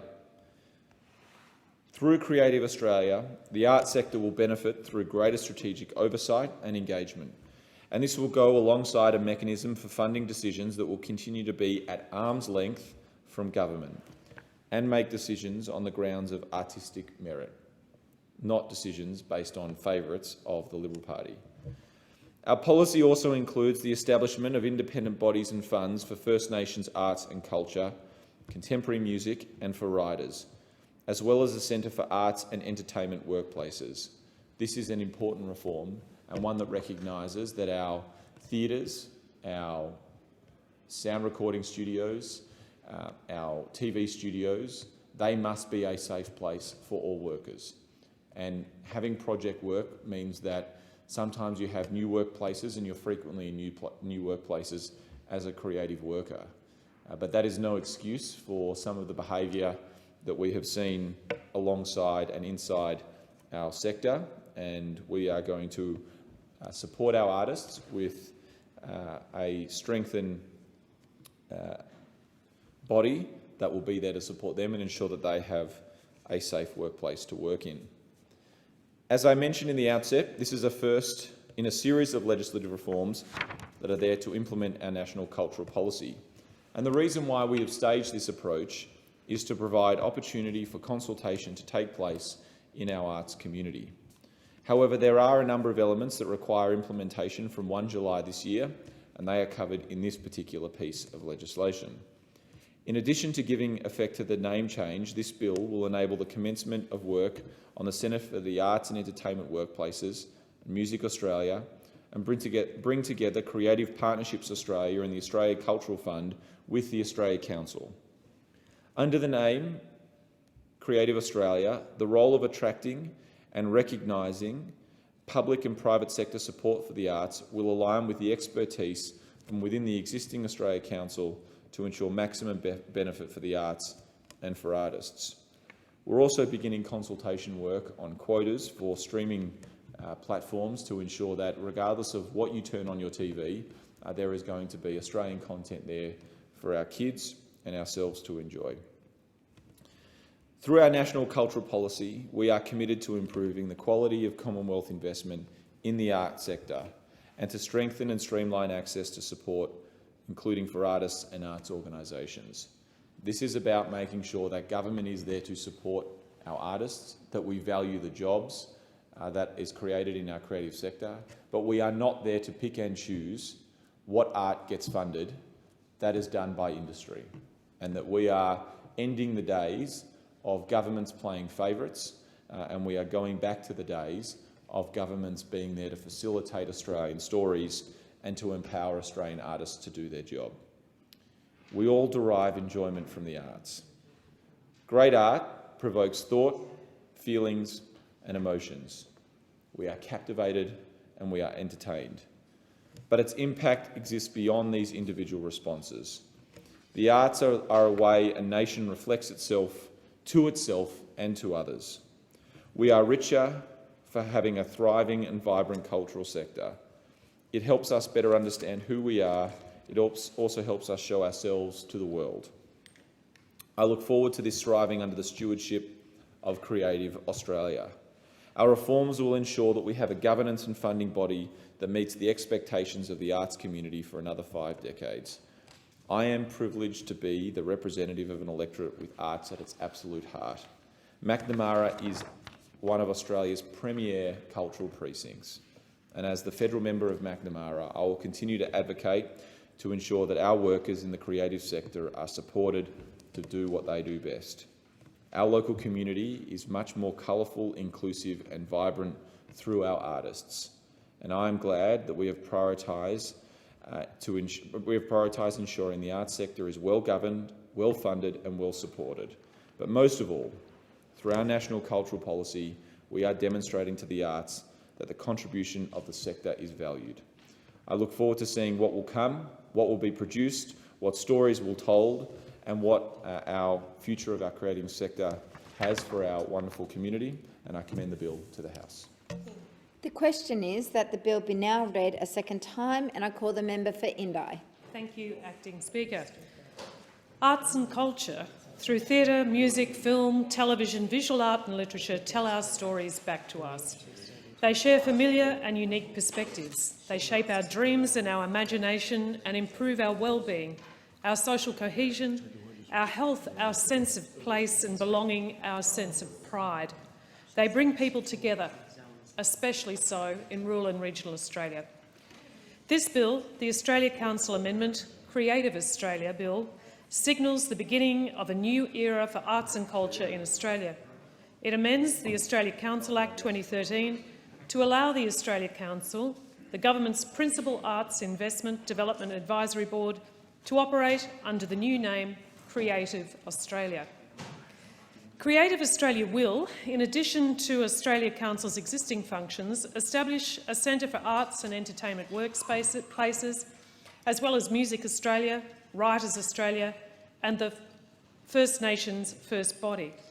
This will provide direct support to these sectors so they can continue to grow. The new Creative Australia is part of the government's major national cultural and arts policies they're rolling out, which they're calling Revive. A place for every story, a story for every place. Revive is an apt name for a sector that's been neglected for far too long. Our arts sector suffered major blows during COVID-19. As theatres, art galleries and music events shut down across the country, while the lockdowns were on, many of our arts workers were out of work. Sadly, the previous government hesitated for far too long, including in the arts sector, for COVID support, and as a result, many workers felt they were being treated as hobbyists. Their value to society was undermined. That's why it's heartening to see this government make the largest investment in our arts and culture sector in over a decade. This policy will make artists and workers feel recognised that their work is meaningful to all Australians, that it's a job that benefits our nation. Under the Revive policy, the government is committing additional resources and funding to the arts in regional Australia, recognising that regional Australia benefits socially and economically when the arts sector is given the attention it deserves. Arts and culture sectors don't exist in a vacuum. In regional Victoria, they drive tourism and it has flow-on effects, great benefits to our hospitality and accommodation sectors. In my electorate of Indi, these sectors employ thousands of people. These are the people who teach our kids to play the piano and dance. They're the bands that perform in local pubs. They're the artists who perform at our local theatres and exhibit in our local art galleries, both large and small. They're our sound engineers, our theatre technicians, our roadies, our curators, our editors, our costume designers, our bookings and ticketing officers. One of the pillars of Revive is to build strong cultural infrastructure. It will provide support across the spectrum of institutions which shape our arts, culture and heritage: galleries, libraries, museums, archives and digital collections, so they are restored, built and maintained. The government has committed $11.8 million for sharing the content of national collections by establishing a program of long-term loans of works from the National Gallery of Australia's collection to regional cultural institutions, and I welcome that. The Benalla Art Gallery is the largest art gallery in Indi. It's a jewel in the crown, but after long-term funding cuts, it's lost its sparkle.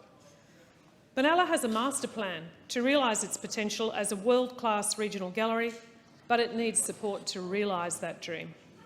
Phase 1 of their plan is due for completion very shortly and will see the construction of a secure off-site facility for the optimal storage of art and cultural artefacts, so much so that they can now welcome collections of the NGA that the government has specifically identified in their policy. But to finish their plan, the Benalla Art Gallery needs more help, and it's calling on the Commonwealth for support towards the $7.5 million it needs to expand gallery space, to activate opportunities to improve the interface and activities between the gallery, Lake Benalla, the Central Business District and the Heritage Botanical Gardens. Let me paint you a picture of this local treasure. Housed in an iconic modernist building and set amongst beautiful botanical gardens, the Benalla Art Gallery has on its flank the magnificent bronze sculpture by sculptor Louis Lomond of soldier, surgeon and war hero Sir Edward Weary Dunlop. Weary was born in Benalla in 1907 and later attended Benalla High School. I'm sure many of you know about Weary. From March 1942 to the end of the Second World War, he was a prisoner of war under Japanese command in Singapore, and from January 1943 in Thailand, where he worked on the infamous Burma-Thailand Railway. Unintimidated by the Japanese, he became a legend with the Australian prisoners for his modesty, for his remarkable efforts in scrounging food for the sick, for building makeshift hospitals and operating with handmade instruments. Every place has a story, every story has a place. Benalla Art Gallery is the perfect place to deliver the Revive Policy's vision of the very best of our national collection touring the whole country. These artworks are proudly supported and owned by all Australians, and they should be accessed by everyone, no matter where they live. So let's fund our regional art galleries like our gallery in Benalla, so that we can actually see this policy come to fruition. This funding would bring people together by giving us the space to share our artworks and celebrate local, national and international works and the stories they bring to us. I want to recognise Eric Nash, the director of the Benalla Art Gallery, for his dogged advocacy on behalf of his community and the arts sector across our region, and the dedicated committee that supports him, chaired by Barbara Alexander AO. Investment in our local arts infrastructure is not just our galleries, but it's our theatres. The Hothouse Theatre redevelopment in Wodonga is one of the region's key cultural tourism assets. Hothouse is the only regionally located producing theatre company in Australia, and it's with us in Wodonga on the border on the Murray River. It has a rich and celebrated history in commissioning, producing, nurturing and presenting new contemporary Australian theatre. The company offers professional creative development opportunities and education through theatre training and drama programs. It engages the Aboriginal and Torres Strait Islander communities and the culturally and linguistically diverse communities. And it has a particular focus on young artists. And our Hothouse needs $1.2 million over the next 4 years. Imagine what they could do with this investment if it was funded under Revive. And I want to acknowledge the work of the Hothouse director, Carla Conway, and her board for all the work they do in continuing to deliver high-quality, original, entertaining theatre to the border region that I proudly represent.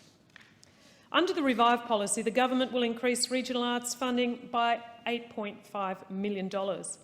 And this fund supports sustainable cultural development in our regional communities. The government also intends to increase funding for regional arts through the Regional Precincts and Partnerships program. Now, this program could fund arts and culture precincts that transform a place and benefit communities across regional cities all over rural Australia. Precincts such as Benalla, as I've described, as the Hothouse that I've described, but also the Wangaratta Creative Precinct that was recently approved at council meeting in Wangaratta. Places like the Mount Hotham Resort in Indi. Through a series of art installations, Mount Hotham Alpine Arts is looking to diversify its year-round tourism and give people more reasons to visit the resort at any time of year. This project involves the installation of large, high-impact, permanent sculptural pieces across the resort's 5 key precincts, which draw from the natural environment, the traditional owner heritage and the ski field history. The Alpine resorts need $1.5 million to fund this exciting arts precinct proposal. Festivals Australia will also continue being funded by the government under the Revive policy, and I call them, direct some of this towards the world-famous Wangaratta Festival of Jazz and Blues. Since 1990, this festival has attracted a diverse, eclectic mix of jazz and blues greats and rising stars from the United States, from the United Kingdom, from Europe, Asia and, of course, home ground Australia. This festival had a triumphant return in 2022 after a number of missed years. It's home to Australia's most prestigious jazz competition. The National Jazz Awards have been a highlight of the Wangaratta Festival of Jazz and Blues each year since the festival began in 1990, and it's launched many a brilliant career. Another core principle of Revive is to ensure all Australians, regardless of language, literacy, geography, age or education, have the opportunity to access and participate in arts and culture. Reliable digital infrastructure is key to fulfilling this principle, and this requires the NBN. I feel like I speak about the need to deliver the NBN to regional Australia almost daily in this place. In fact, I stood here yesterday about the same time talking about it. If we are truly going to deliver to everyone in Australia in accessing the arts, no matter where they live, then we must finish the NBN. We can't have a streaming service that doesn't stream to everyone. The resources delivered under the Revive policy will transform and safeguard our regional arts and cultural sector to be sustainable and vibrant into the future. That's what the government promises, and that is truly my hope. It will provide new skills and opportunities for our young people and connect people of all ages across our large region if it's done well. According to the Australian Council of the Arts in 2019, around 7 out of 10 people in regional Australia attended arts activities. It's a funny thing, actually. When I moved to the country after spending a couple of years in the city, my city friends said to me, "Oh, how will you get to the theatre?" Well, I asked them, "How often do you go to the theatre?" And to be honest, I went more often than they did. So 7 in 10 out of regional Australians are just like me. They make the most of arts and culture if they have the opportunity locally to do so.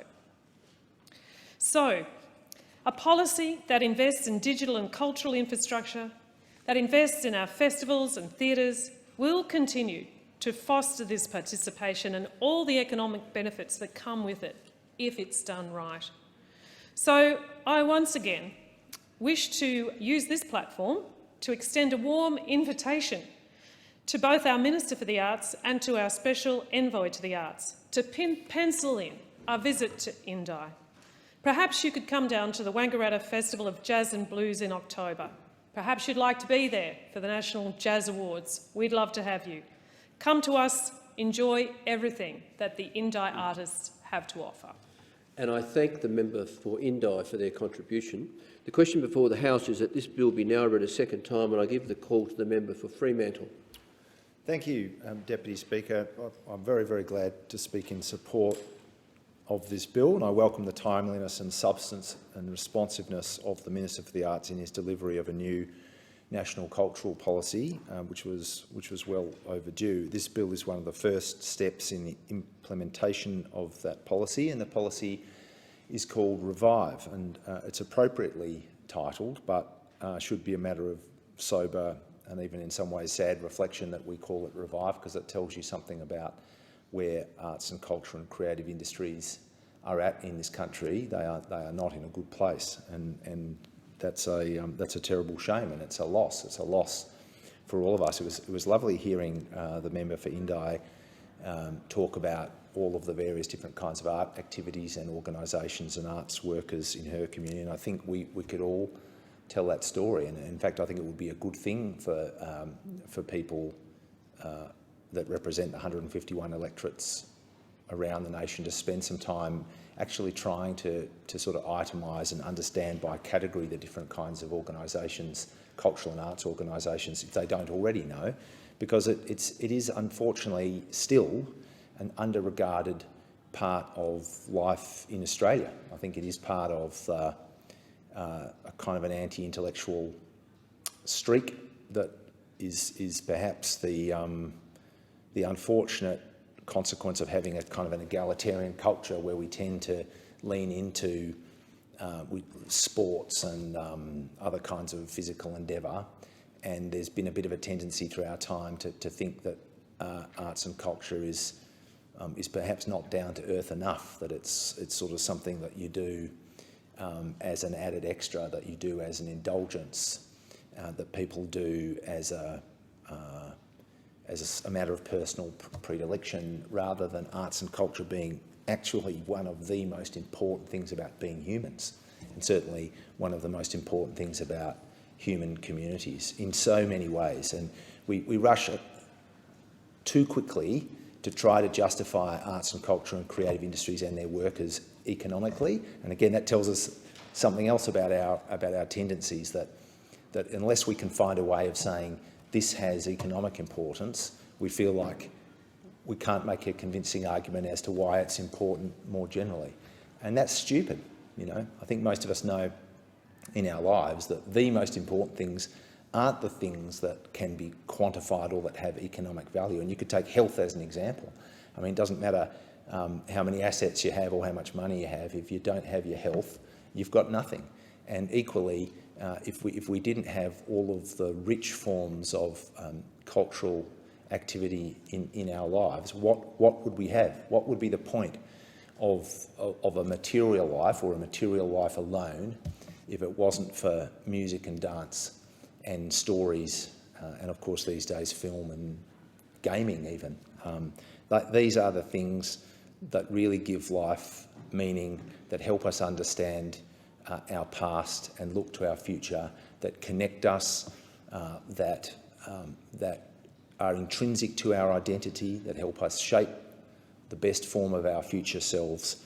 Arts, culture and creative industries are actually the most dynamic driver of all of those things. And frankly, if someone on reflection doesn't recognise those as the most important things, I'd be very, very surprised. What this bill does, as I say, it's a sort of first instalment of a long project, the Revive project, and it transfers the functions of Creative Partnerships Australia to the Australia Council, which will be known as Creative Australia in future. It shifts $15.2 million in funding across from 23-24 for 3 years, and then there'll be $5 million in annual funding that's applied to the Creative Partnerships piece that's indexed and is ongoing from 2026-27. But as the Minister has explained, it's the first step in trying to give arts and cultural workers and enterprises a fair go, and it's the first step in repairing a lot of damage that's happened in recent times. That damage began before the pandemic. It's another thing that I think we have to be wary of, is this a bit of lazy thinking that looks at some of the circumstances we face and says, well, that was the pandemic. You can talk about, some people will say, perhaps on the other side, $1 trillion worth of debt. Well, that was the pandemic. Of course, the debt had been doubled before the pandemic. It was a third of it was added after that. The same is true for what has happened in to the arts and cultural sector. It really kicked off around the time of the awful 2014 budget. The then Minister pulled $100 million out of the Australia Council, literally defunded 62 arts organisations or 65 arts organisations overnight. Literally said, you've previously been a recipient of 4-year funding under the Australia Council. Well, that's gone. Goodbye, good night. That was incredibly harmful. And then when you add to that the defunding and the demonisation of two of our greatest cultural institutions, the ABC and the SBS, that had a terrible impact as well, particularly on screen producers. And I say that as someone who has a very strong screen production industry in my electorate of Fremantle. So that happened before the pandemic, and then in the pandemic, partly the circumstances of the pandemic with the need to socially isolate and not gather together when we were controlling infection in the early days and not being able to move around Australia to the same degree, that had an impact that couldn't be avoided because that was part of the health response. But there were things that could have been avoided. The sort of the ineptitude in its construction of JobKeeper could have been avoided. It should have been foreseen that there are people who work in arts and cultural enterprises that were likely to be left out by the way that JobKeeper was set up, and that proved to be the case. So you had this, I was going to say double whammy, but you could say triple whammy. The first part of the whammy is that, unfortunately in this country, arts and cultural workers aren't properly paid. So there are plenty of people who you can say aren't properly paid, and it's a failure of our economic system sometimes, and it's a failure of the market when you have people doing vital work on the front line in healthcare and aged care, places like that are not properly paid. It's no less of a tragedy that people who apply their heart and soul, all of their great skill and expertise to the production of cultural artefacts, that they are substantially underpaid. It has ever been thus in Australia. We need to do something about it. So that was the first whammy, and then the double whammy that followed was the COVID restrictions and the impacts of COVID, which couldn't be avoided, but then the response of government, which literally left tens of thousands of arts and cultural workers in the cold. And that did completely unjustified harm to people and arts enterprises at the time.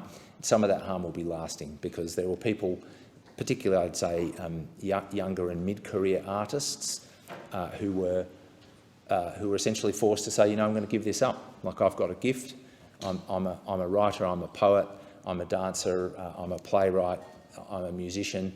I'm on the path of trying to make that work, which is hard enough. But now in these circumstances, I have to give that up. I have to go and become something else in order to survive. And it'll take us some time to really measure what that harm was. And I think it was a terrible shame because in many instances where we have crises, it's arts and cultural workers that are often the first to step up and try to be part of that response. And I certainly reflected with some bitterness during the course of the pandemic when I saw how arts and cultural workers were being treated, that when the bushfires in the summer of 2018-19 occurred on the East Coast, which were awful, one of the first things that happened in the early part of 2019 is that musicians in my community joined with the Fremantle Arts Centre, a great cultural organisation, and put on a concert, 2 concerts actually, I think, to raise money to send to the eastern states. And in the end, I think it was about $100,000 that was raised over those 2 concerts, and musicians came and performed for free, and the promoter made their contribution free of charge, and all of those things were done simply to maximise the fundraising that could then be directed to people who'd suffered awfully through those bushfires. And it was called From Freo with Love. It was amazing to be there. It felt like it was exactly what you'd expect to see from Australian community at its best, coming together, doing something kind of creative and celebratory, but also sombre and reflective, considering the circumstances, and raising funds and saying to another community in another part of Australia, we're with you, we feel and understand your pain, and we want to make a contribution to your well-being. Unfortunately, when COVID came along, the same didn't happen in reverse. I mean, it happened at a local level because I know of plenty of people who made an effort to the extent that they could. The moment that you were able to go to a gig again in Western Australia, we were fortunate in our response that we probably had longer periods of time when we weren't subjected to lockdowns.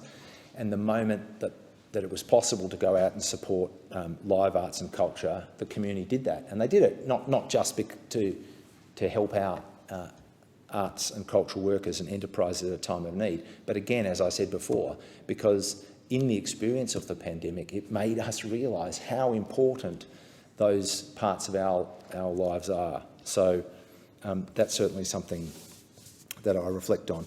But more broadly, Deputy Speaker, when we talk about an importance of a future made in Australia, when we say that we should make things here as a matter of self-sufficiency, and I think as a matter of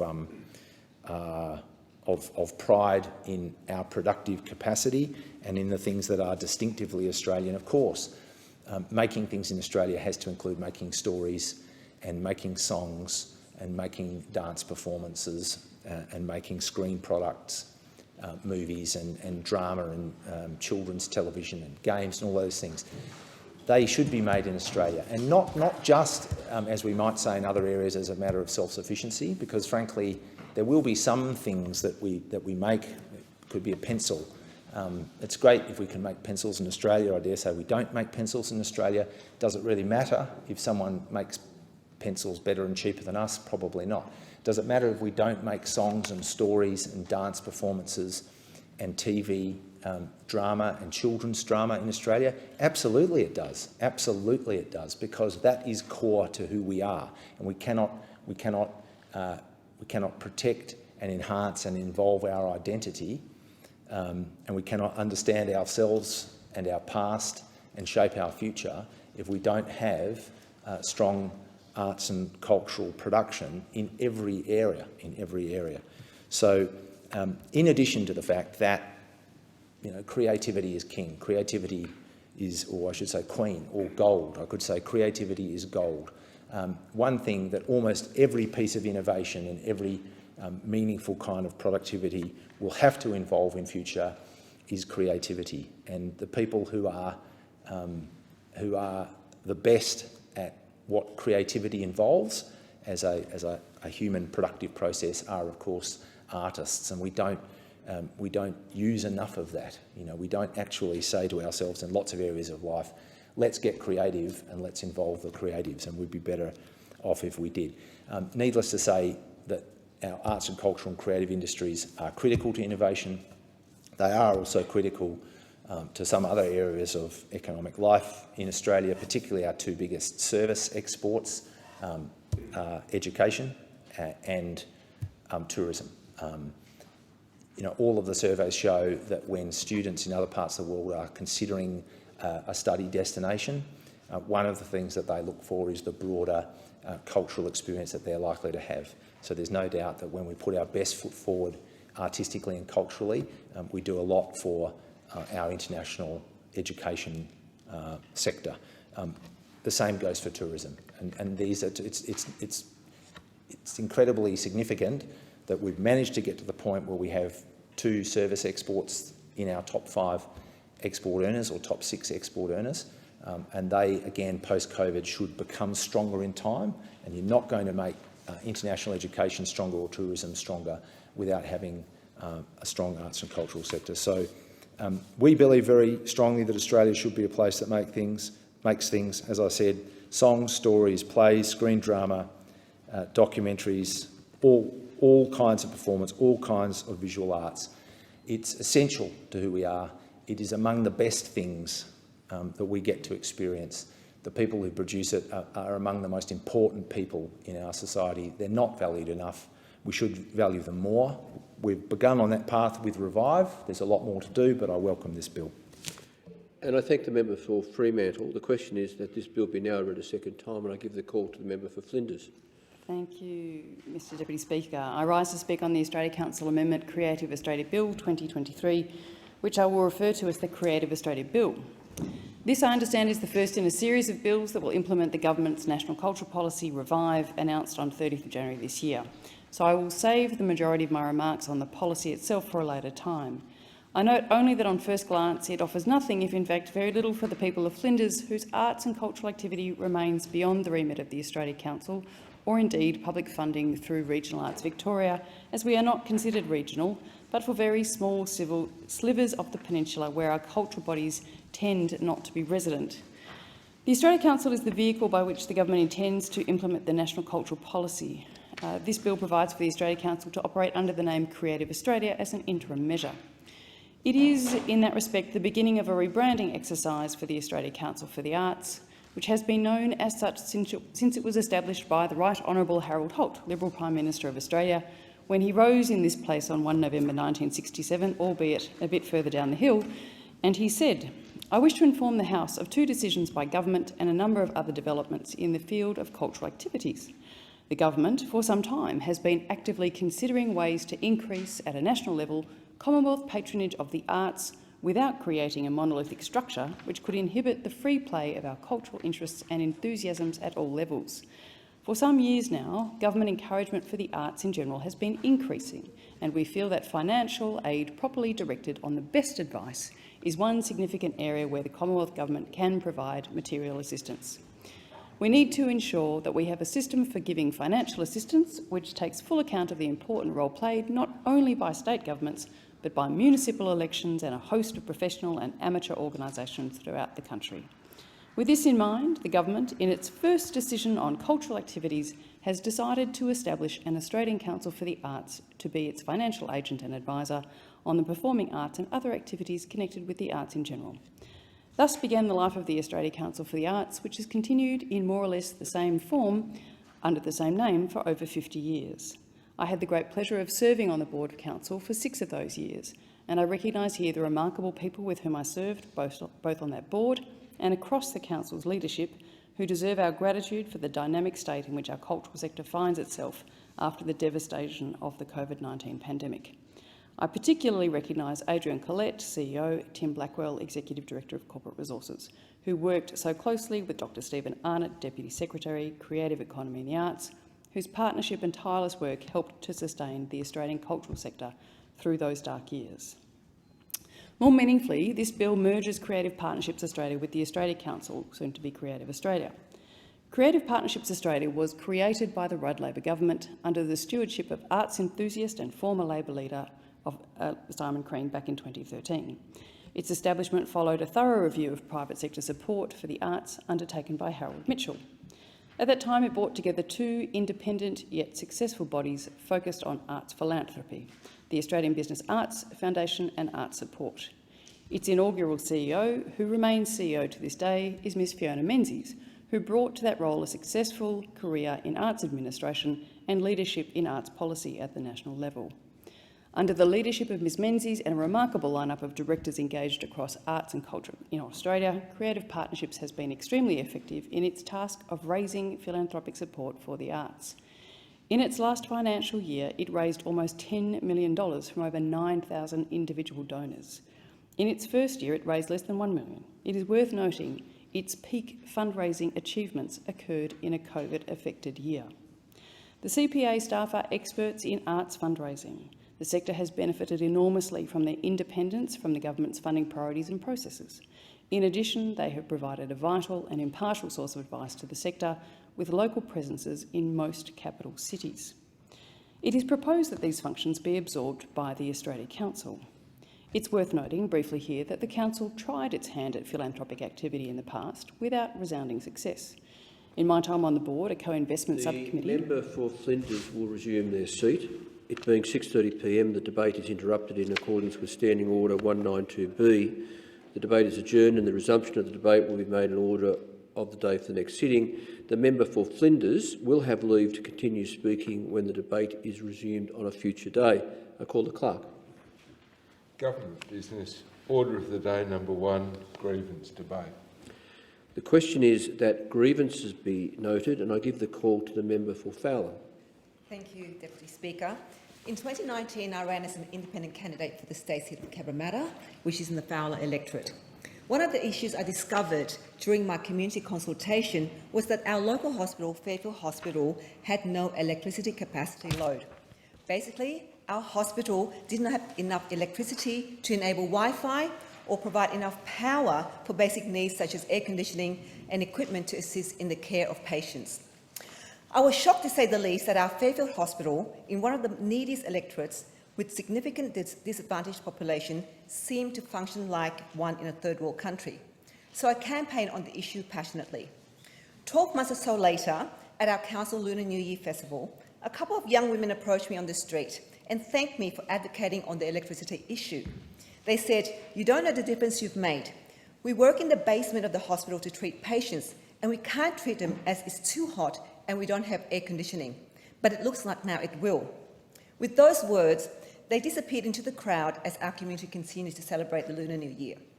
I didn't get a chance to ask their names, but I was so moved and touched by these two women who stopped to ask me to continue to advocate for our community, and I will continue to do so.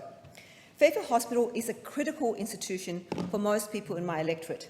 Since its construction in 1988, it has received only $7 million in upgrades.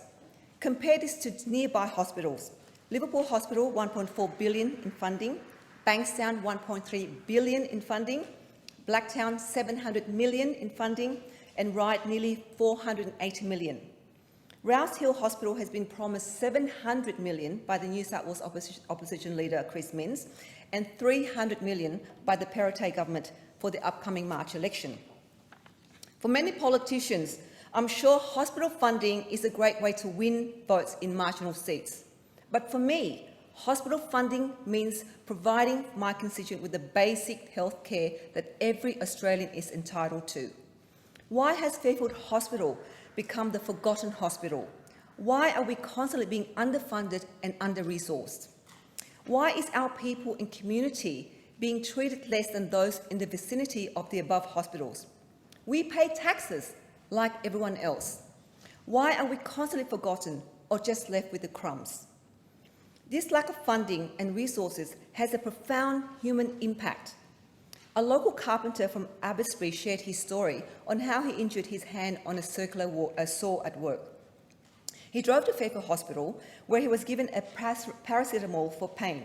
It turned out the hospital had ran out of morphine, and there wasn't enough staff at the time, so he was transferred to Liverpool Hospital to get treated, but eventually had lost a finger. A finger has amputated.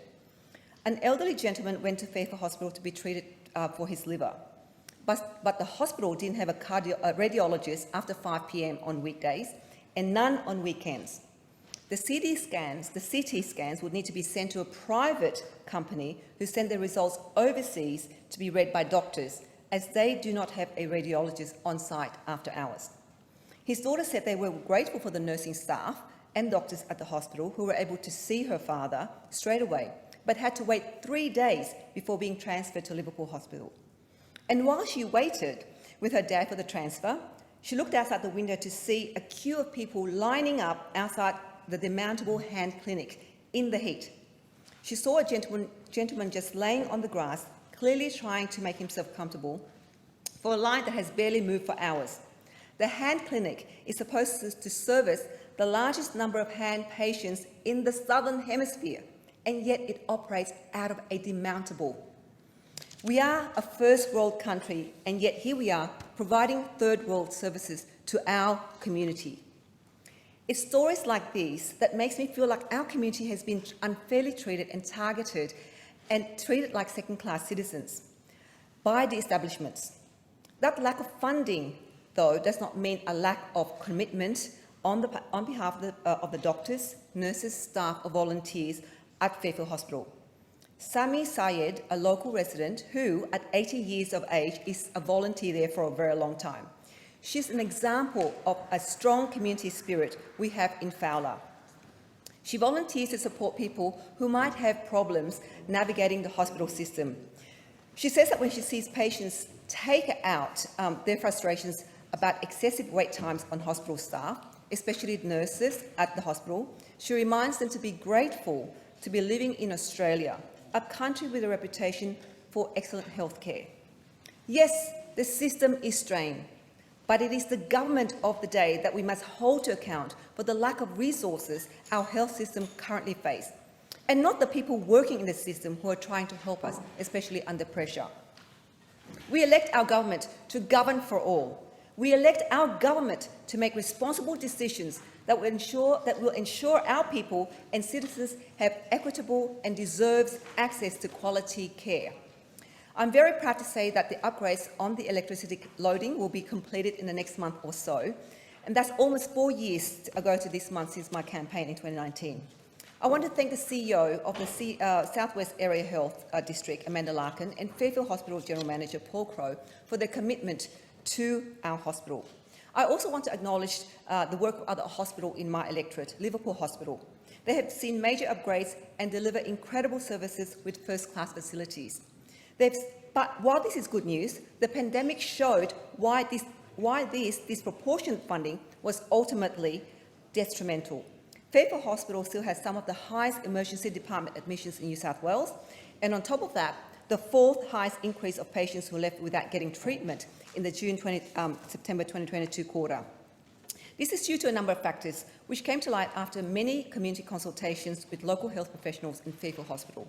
In my health forums with the Vietnamese and Assyrian speakers, GPs in the area, they told me that many of our migrant communities do not differentiate between a health clinic and a hospital.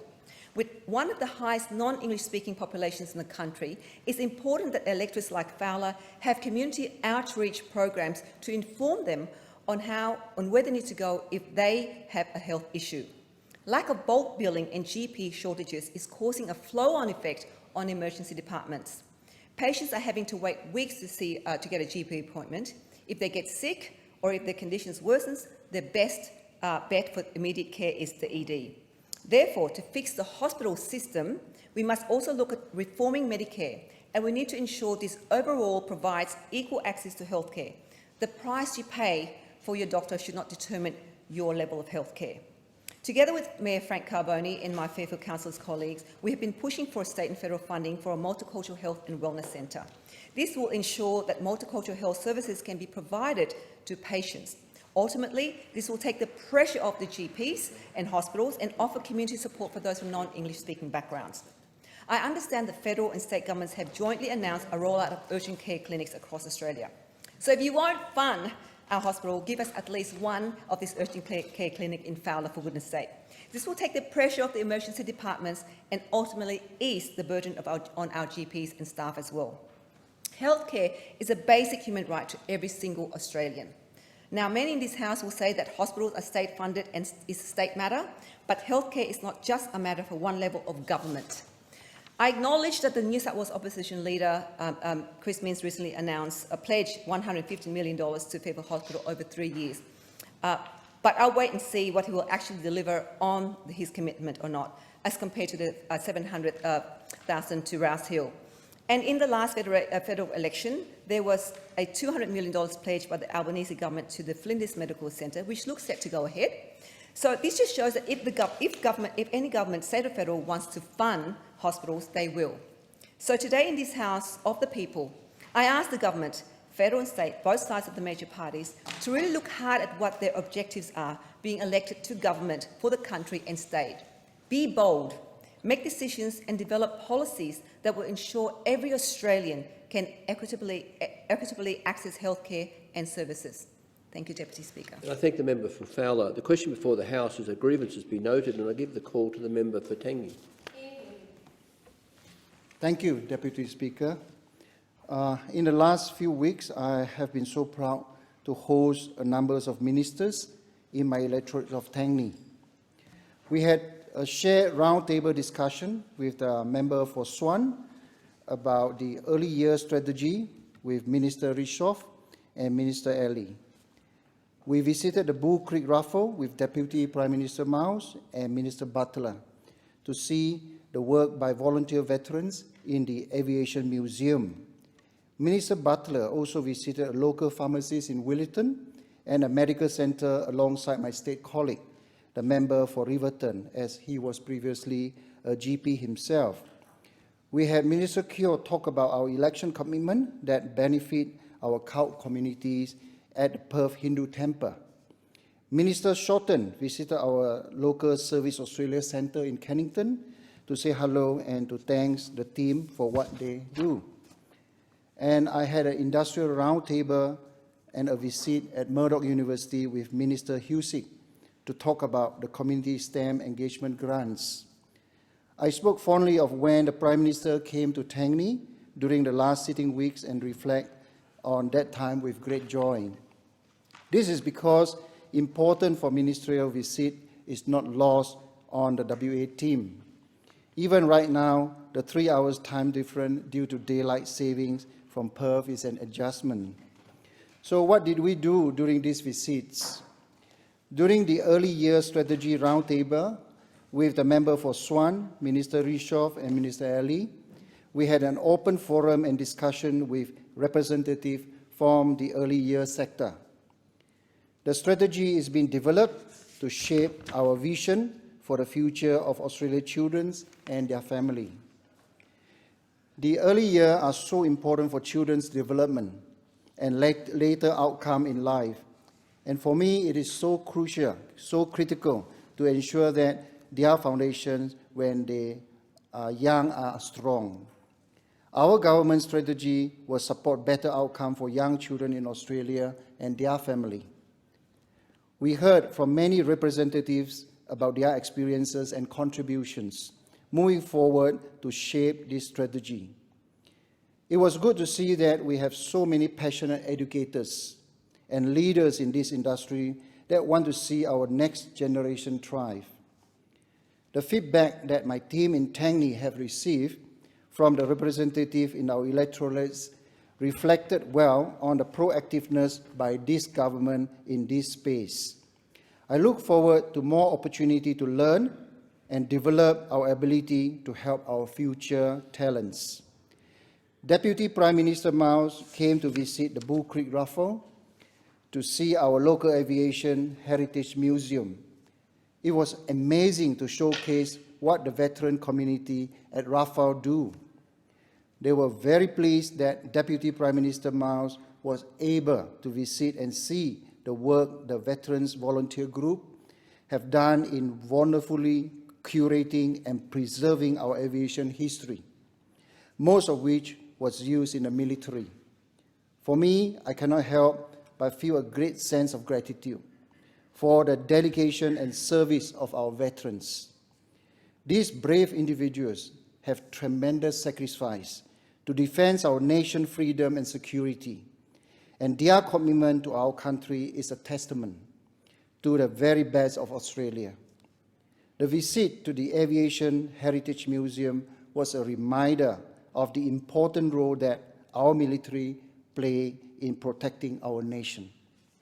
It is also highlighted the need for continued investment in our Defence Force to ensure that they have the resources they need to carry out their duty effectively. The visit from Minister Butler at our local Southland Pharmacy in Willetton and the Willetton Medical Centre was very impactful.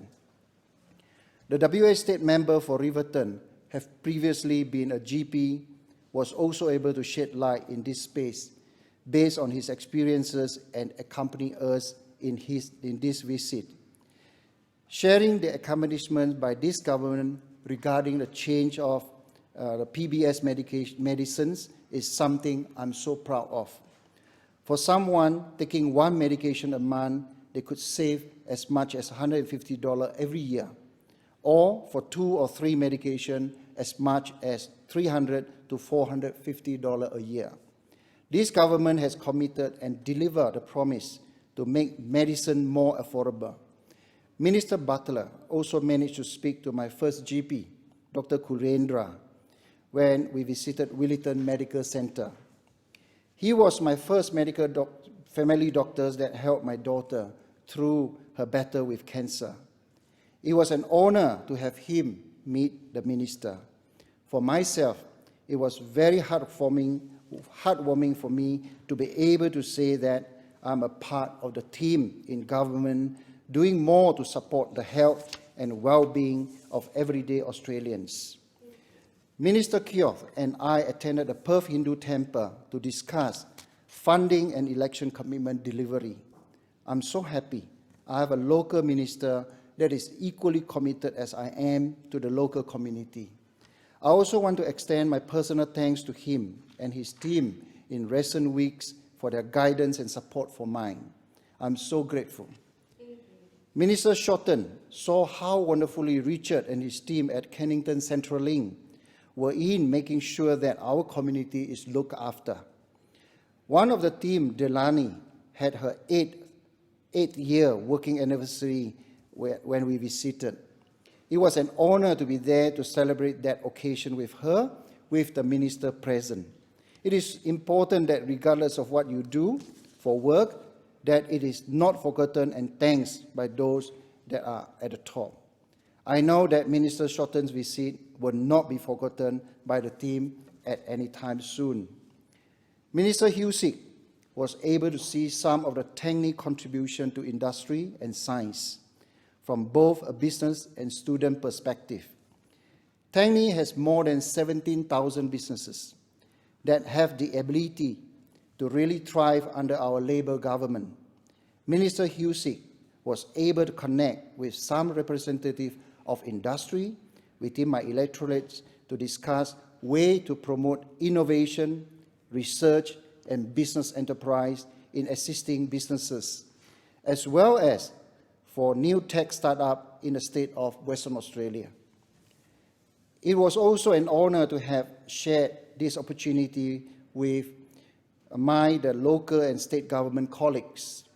My sincere thanks to City of Melbourne and their staff for hosting Minister Husic and the delegation, and special thanks to the Lord Mayor, Mr. George Gear. Having once run my own business, I know and appreciate the importance of government providing opportunity for local businesses to flourish. Minister Husick's visit was a shining example of this. Our visit to Murdoch University to talk about the community STEM engagement grants was also help fund the purchase of advanced agriculture robotic platform to be used in competition for teaching and research, and lent to school to use for their own curriculum. We also got to meet the talented WA Robotic Playoff team as well. It is so exciting to know that so many things are happening in the world of science and technology. The need to think ahead and foster growth in this space is so important, because this is about what we will create jobs in our Australian economy. So to my ministerial colleagues, I say thank you. Thank you for visiting Tandy and meet its people, its businesses, and shaping its future.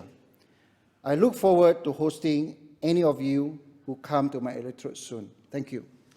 And I thank the member for Tangi. The question is that grievances be noted, and I give the call to the Shadow Minister for Indigenous Australians and the Shadow Attorney-General. Thank you, Deputy Speaker. The Ministry of Peace concerns itself with war, the Ministry of Truth with lies, the Ministry of Love with torture, and the Ministry of Plenty with starvation. So said George Orwell when describing the political practice of asserting one thing and doing the direct opposite.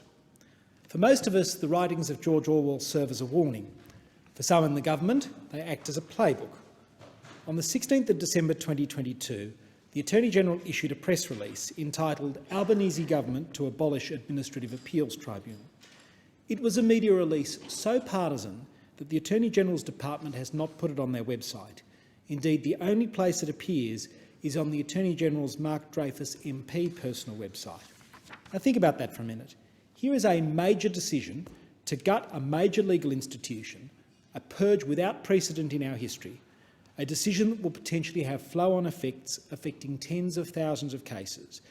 But the media release is so vitriolic, so partisan, that the department, to its credit, won't allow the release on its website. The decision to rip up a respected institution is all about politics. It's about settling scores, and it's about stacking a new institution from the start. In any decision-making system, in any legal system, you judge performance by the quality of decisions. The AAT is a uniquely Australian institution whereby individuals can seek merits review of decisions of the government. Many do so without costly legal representation. Tens of thousands of government decisions are challenged and tested. In 2021-22, an average of 850 applications for review were lodged every week. Decisions about migration, citizenship, child support, social security, the NDIS, taxation, veterans and workers' compensation. Every day the AAT makes decisions that directly determine the course of the lives of Australian families. In 2021-22, 20,800 migration and refugee cases were finalised, as well as 12,000 social security and child support decisions and 3,300 NDIS decisions. No one should be under any illusions. These are difficult decisions, and yet the benchmarking of user feedback indicates strong support for the responsiveness and level of service given. The user satisfaction rate in 2021-22 was 74%, above the target of 70%.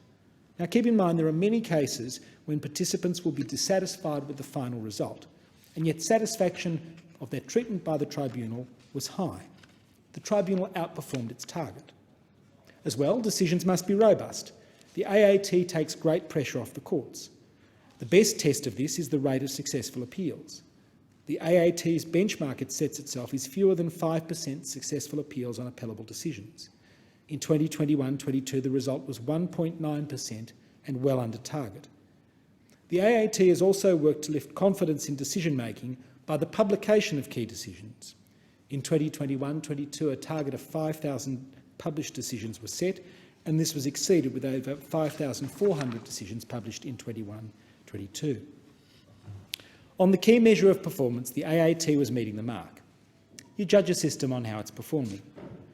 But the Attorney-General's complaint wasn't about performance, it was about politics. That's why the government said that there would be no changes to the AAT staff, only to tribunal members. The Attorney-General's press release announcing his purge claimed as many as 85 people serving on the tribunal were associated with the coalition. Yet this was a dubious claim taken from Crikey and the Left-Wing Australia Institute, an institute that covers its partisanship by misappropriating the name of the country we share. The people who are on the Dreyfus Crikey Australia Institute hit list include people who have done nothing more than be a volunteer member of the Liberal or National Party. It sounds McCarthyist because it is McCarthyist. You can imagine it. For 9 years, the Attorney-General read Crikey like gospel late at night, slowly building his enemies list. The Attorney says he seeks to purge people he claims are unqualified. He wants to give them the Hu Jintao treatment. He doesn't care whether the people he's targeted are qualified or not.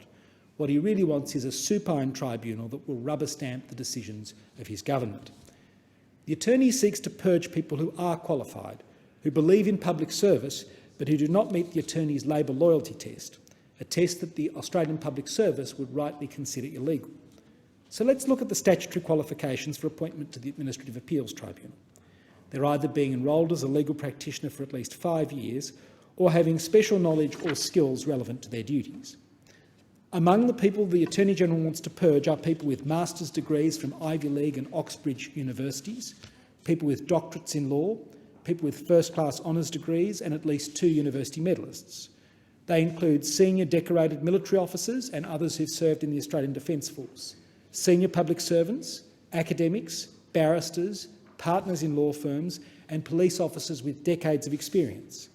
They include people who've served on tribunals at a state and territory level, including one person who headed a territory tribunal appointed to that role by the Labor Party.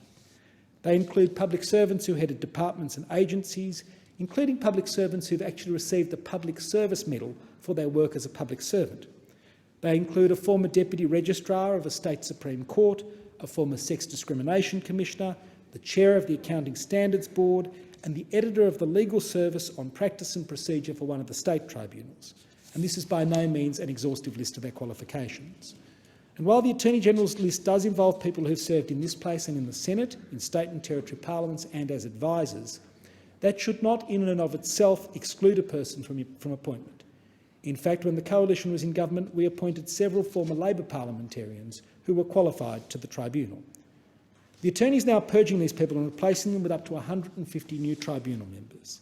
This includes the 75 new tribunal members and at least the same number again of existing tribunal members who've been invited to reapply for their jobs. News reports indicate that the cost in payouts for the Attorney-General's Cultural Revolution are in excess of $10 million, and this doesn't include any claim for loss of earnings that are the result of the Attorney-General's outrageous decision to publicly sully the reputations of those who serve on the tribunal. Now, the Attorney-General says he will institute an independent selection committee. Independent? Well, the committee is to be made up of 3 members. First, the new AAT president, who will be appointed by the Attorney. Second, the Attorney-General's Department Secretary. And third, a delegate representing the Attorney-General. Independent. 3 people. Someone who reports to the Attorney-General, someone representing the Attorney-General, and finally somebody appointed by the Attorney-General who might be subjected to the Attorney-General's please explain phone calls.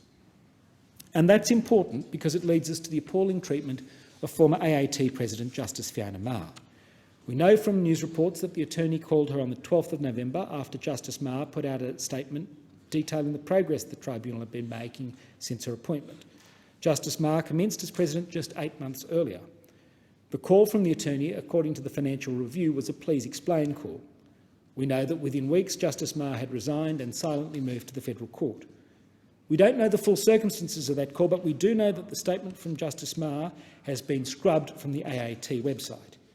Justice Maher has been erased from history in a true Orwellian tradition. Justice Fiona Maher, a respected leader and a respected lawyer, is now serving on the Federal Court, and I wish her well. The day will come when we will hear the full story of this disturbing episode. Now, I believe more was at play than purging people with any association with the Coalition and replacing them with supine Labor supporters and left-wing legal activists who will do the bidding of this government. One aspect of the AAT's work I'm concerned about is its important work in helping keep our borders secure. I'm concerned that this is actually about further weakening of our border protection system. In the Immigration and Refugee Division of the Tribunal, about 20,900 decisions were made in 2021-22. and at the end of 2021-22 there were 56,100 decisions on hand. Our borders are strong, and I don't want the AAT, because of its members, to become the weakest link in our border protection chain. It was because of Peter Dutton that hundreds of violent and sexual offenders had their visas cancelled. We don't want to see a cohort of Labor lawyers and left-wing activists making decisions that undermine our border protection regime, allow criminals to stay and weaken our visa system. Labor's actions are all about purge and stack. It has nothing to do with improving the decision-making system that Australians rely on. Labor's dismantling of a trusted decision-making system will play itself out in second and third order consequences, such as on our borders. When that happens, the Attorney-General won't be able to hide and blame on the AAT, saying it was the AAT's fault. And when that day comes, as it surely will, we will hold the Attorney-General to account. And I thank the member for Berowra. The question is that grievances be noted, and I give the call to the member for Bennelong. Thank you, Deputy Speaker. Throughout Australia, people are worried about the cost of housing. Many residents in my local area of Bennelong are faced with growing rents while they are priced out of housing market due to high prices. Over 40% of my electorate of Bennelong are renters. Our median rental rate is 12% higher than the average for New South Wales and over 25% higher than the Australian average.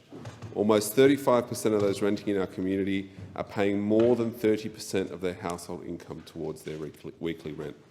Just today, a member of my community reached out to me to discuss their experiences applying for rental properties in Bennelong and the important need to make renting more equitable and accessible. He expressed to me that he was attending rental inspections with over 50 people per inspection, that his landlord refused to renew his lease, as it would mean he could not raise the rent further than the $80 increase he had experienced just 6 months before. This is not the first piece of correspondence I've received from people within my electorate about the financial and personal pressure they are facing as renters. It's one of many. The latest PropTrack Market Insight report shows that less than 18% of rental properties listed online are available for less than $400 a week, the lowest rate of availability for affordable rental properties in Australia since 2018. Rental vacancy rates are currently at a record low of 0.8%. Renters are being taken advantage of, with the increase in interest rates being advised that their rent must continue to increase due to increased costs. They are being wedged into a corner by those who wish to seek profit through the combination of low rental vacancies and high interest rates. The Reserve Bank of Australia continues to make decisions about interest rates without any true, complete understanding of the impact of rate rises on renters. With over 30% of households renting across Australia, it being the biggest form of housing tenure in New South Wales, how can decisions that deeply impact this large proportion of Australians continue to be made without reflection on the impact that they may have on them? Affordable housing and rental availability is at an all-time low. It has been at crisis point for over 10 years. Put simply, the housing market continues to fail households, especially those on very low or moderate incomes, and it's everyone's responsibility not to fail them. This crisis is especially severe for the most vulnerable members of our society, including low-income families, the elderly and those experiencing homelessness. For vulnerable Australians, including low-income families, the elderly and those experiencing homelessness, the lack of affordable housing options can have dire consequences. Without addressing this crisis, we risk leaving behind those who need our support the most and damaging the social and economic fabric of our communities. In 2011, and it's a long time ago, 7,450 key worker households in my electorate of Bennelong were in need of affordable priced housing. It is estimated by 2031 that the Ryde LGA alone would need 10,700 affordable housing dwellings for key workers. As I've spoken about before in this place, as the Mayor of the City of Ryde, I worked with the Council to formulate a clear vision for affordable housing in Ryde. We produced extensive and detailed planning proposals and policies to deliver the much-needed changes to housing that our area needed. After 3 years of waiting for a response to our planning proposal, it was refused by the Liberal state government. They said it was ahead of its time, yet they refused it. From my experience, I've learnt that it is absolutely essential for all levels of government to work together to take action to address the rental and affordable housing crisis we're currently living through. With a measured and consistent plan spanning across government, we can make the changes we need to move towards solutions to affordable and rental housing crisis. That's why this government is so determined to invest in affordable housing through, of course, the Housing Australia Fund. This will bring a much-needed increase in housing supply that Australia needs. With an increase in housing supply, more rental properties will become available in the market, reducing the cost of housing. Without the ambitious reform of this government in housing, the market will continue to fail to provide affordable rental properties and affordable homes to buy. That's why we will work with state governments around the country through the Australian Housing Accord to continue to increase the supply of new housing into the market. State governments must look closely at their rental legislation as well to ensure that renters are protected and supported. In a few weeks' time, we'll have an election in New South Wales, and I note only one party of government is pledging a comprehensive policy agenda for renters. It is state legislative changes such as the appointing of a rental commissioner, banning secret rent bidding, allowing pension rentals and introducing portable bonds that are being put up by the Labor Party in New South Wales. They must be implemented to ensure that renters will be adequately protected. Local governments also have a crucial role in ensuring that there is a sufficient supply of affordable housing in our communities. They can all work together to create more affordable housing options, implement zoning laws that support the development of affordable housing, and ensure that rental properties are up to standard and habitable for tenants. In our experience in Ryde, we did lodge that planning proposal to try and force developers to provide affordable housing, but as I mentioned earlier, unfortunately, the Liberal state government knocked it back. What we were able to do was to negotiate through the planning system the delivery of affordable rental housing for key workers in our area. In Macquarie Park, we have not only retail workers, but workers in the tech industry. We have students, and we've got people who travel across the metro, across Sydney to work. In that park alone, through the affordable housing policy that we're able to establish, we're able to get over 30 units in a matter of years for a small local government area. If each and every local government area were able to do that, that would increase the available stock of housing supply. If the state government were able to do more, that would increase the stock of housing supply. And of course, if the federal government is able to get this Housing Australia Fund through the Senate, we'll be able to do something for the first time in over a decade. I find it extraordinary that those opposite, the Liberals, come in here and complain about the cost of living crisis, yet they're not supporting the solutions that this government continue to put up. We put up solutions to bring down the cost of housing, and they say no. We bring up solutions to put downward pressure on the cost of energy, and they say no. Yet they still have the gall to come in here each and every day and complain about the cost of living. This huge investment through the Housing Australia Fund will ensure the delivery of 30,000 affordable rental homes across Australia.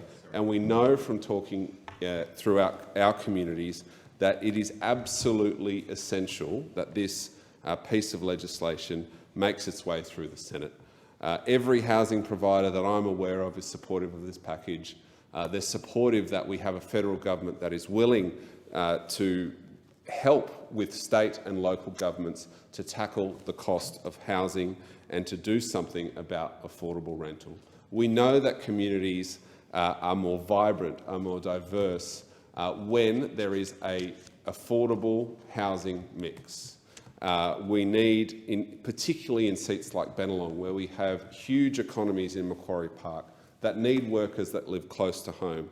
It is crucial that the federal, state and local governments work together to intervene in the market to ensure that a percentage of housing available is actually affordable. Because, as I've said, the market is absolutely failing right now. We are just not getting properties available for rent under $400 a week. We've got extreme hyperinflation in the rental market at the moment. You just need to pop online and have a look at locals who are posting videos, posting photos of landlords sending them, and real estate agents sending them notices that their rent's going up $80, $90, $100 a week. No supply makes it incredibly difficult for those who wish to live in areas like Bennelong, particularly in inner city areas, where you're close to transport, close to jobs, close to great schools, makes it very difficult for them to stay in those areas, set up their family, and have an affordable place to live near work. I would really encourage all those in the Senate who are yet to consider this Housing Australia bill to get behind the government's plan to deliver this huge and much needed and long overdue intervention into the housing market. We are in desperately need of more supply, good quality homes built that are affordable for those who need it most. Thank you. The question is that grievances be noted. I give the call to the member for Forrest. Deputy Speaker, and I want to talk about the Busselton Geograph Bay Rotary Club and the building of the Busselton Men's Shed, and how the promise of a $50,000 donation from the Rotary Club was the spark that resulted in $1 million men's shed. In 2012, Trevor Fisher was a member of the board of BESS, the Busselton Elderly Support Service, now known as Community Health Home Care. He was also a member of the Busselton Geograph Bay Rotary Club, which had begun the Sail into Life experience for people with disabilities, seniors and people who'd never previously enjoyed the thrill of sailing. He mentioned to Leanne Miller, the CEO of BEST, that the Rotary Club would need a shed for its Sail into Life boats and equipment. Well, Leanne and Trevor then mentioned the idea to David Johns, a registered builder and a member of the Rotary Club. They agreed, well, let's build a shed. On behalf of the Rotary Club, Rotarian Don Harrington applied to the City of Busselton for some land on Road Terrace on the edge of the Busselton light industrial area. Sadly, Don was diagnosed with cancer and died several months later. His widow Rose approached Trevor and David and gave them the papers she found in Don's files. So David and Trevor then approached the city's Mayor Ian Stubbs and CEO Mike Archer, requesting the grant of 4,000 square metres of land to the Rotary Club to build the men's shed and Rotary shed. So David drew up plans for the proposed building, but tragedy struck again, and David Johns was diagnosed with mesothelioma and died a few months later. In his place, Trevor Fisher and Alex Mears approached the city, who approved David's plans and agreed to clear the site and remove the vegetation and topsoil. The city's planning engineer, Paul Finucane, accepted a proposal to amalgamate the two existing vacant blocks and arranged for planning approval to be waived. The project was now up and running, with Trevor and Alex as the project managers, responsible for organising the bulk of the work needed to get the project completed. It was delayed as the main funding source, Lotterywest, wanted reasonable proof that a men's shed would be a viable activity in the Busselton area. A small shed was built on Bustle Highway near the CBD, leased and made into a men's shed, attracting over 100 members with just a few weeks of opening the doors. So after 12 months of successful operations in this shed, Lotterywest were actually convinced that a full-scale men's shed would be viable, so they agreed to provide the funding of $386,000 to add to the Rotary Club's promised $50,000. So Julianne Howes and Emily Brown from BESS agreed to be the financial managers, making payment for material and services provided to the construction project as they were completed. The Rotary shed was first built, and then the men's shed on Bustle Highway was able to move into half of the Rotary shed for 18 months as their new and much larger shed was being built. Well, thanks to Trevor asking contractors if they could undertake work on a cost-plus basis, the Busselton community then proceeded to donate materials and services either free or at cost. APH contractors donated and delivered 542 limestone blocks that formed the wall, within which clean sand was laid as the foundation. Matt Treasure laid the blocks without charge for his time. After 18 months of work, the shed was completed and ready to be used. Well, the final cost had been budgeted to be $472,660, but a total of over $301,000 was donated. The City of Busselton provided a cash donation of $50,000, the Bendigo Community Bank $1,000 and the Rotary Club over $40,000. So including the land, the total value of today's men's shed is close to $1 million. What a great result for the Rotary Club's initial offer of $50,000 and a fantastic effort by all of those men involved in the men's shed that were part of this project from day one. And Deputy Speaker, we have a lot of men's sheds in my part of the world, and I know that a lot of other members do as well. And there's a lot of great work they do, both in the community as well as in their own work. Today, the men's shed in Busselton turns over between $65,000 and $75,000 in paid-for work for the local community, although the actual value is at least double that amount thanks to donations of materials and services by men's shed members. And the hourly cost of work is $80, but for groups like the Busselton Hospice, not-for-profit groups, people on low incomes and City of Busselton projects such as slabs and benches in the Japanese garden, they're provided free of charge. And the current membership is 108, and their work entails administration, woodwork, metalwork, as well as reupholstering of items such as pool tables. So all that investment, all that work has produced a fantastic result. And I want to also touch on a second project of the Rotary Club of Busselton Geograph Bay, when they took on a really ambitious project to provide lightweight swags called shelter bags for local homeless people. The club imported shelter bags from South Africa, where they were made by people with disabilities. Rotary Australia World Community Service partner with the ARC City of Refuge, who provide training, accommodation and support for homeless people in South Africa. ARC have trained seamstresses to make the bags, which are affordable, lightweight and suited to the climate of Busselton and Dunsborough, waterproof for some warmth, shelter and dignity for those sleeping rough. The cost of importing a container of 750 shelter bags is estimated to be nearly $70,000, including the shelter bags and the shipping. The Rotary Club of Busselton Geograph Bay was prepared to donate up to $10,000 to kick-start the project, the rest to be sought from donors. But in the end, the community response, like in Busselton, as we've seen on a regular basis, was actually overwhelming, and the club only needed to contribute just under $7,000.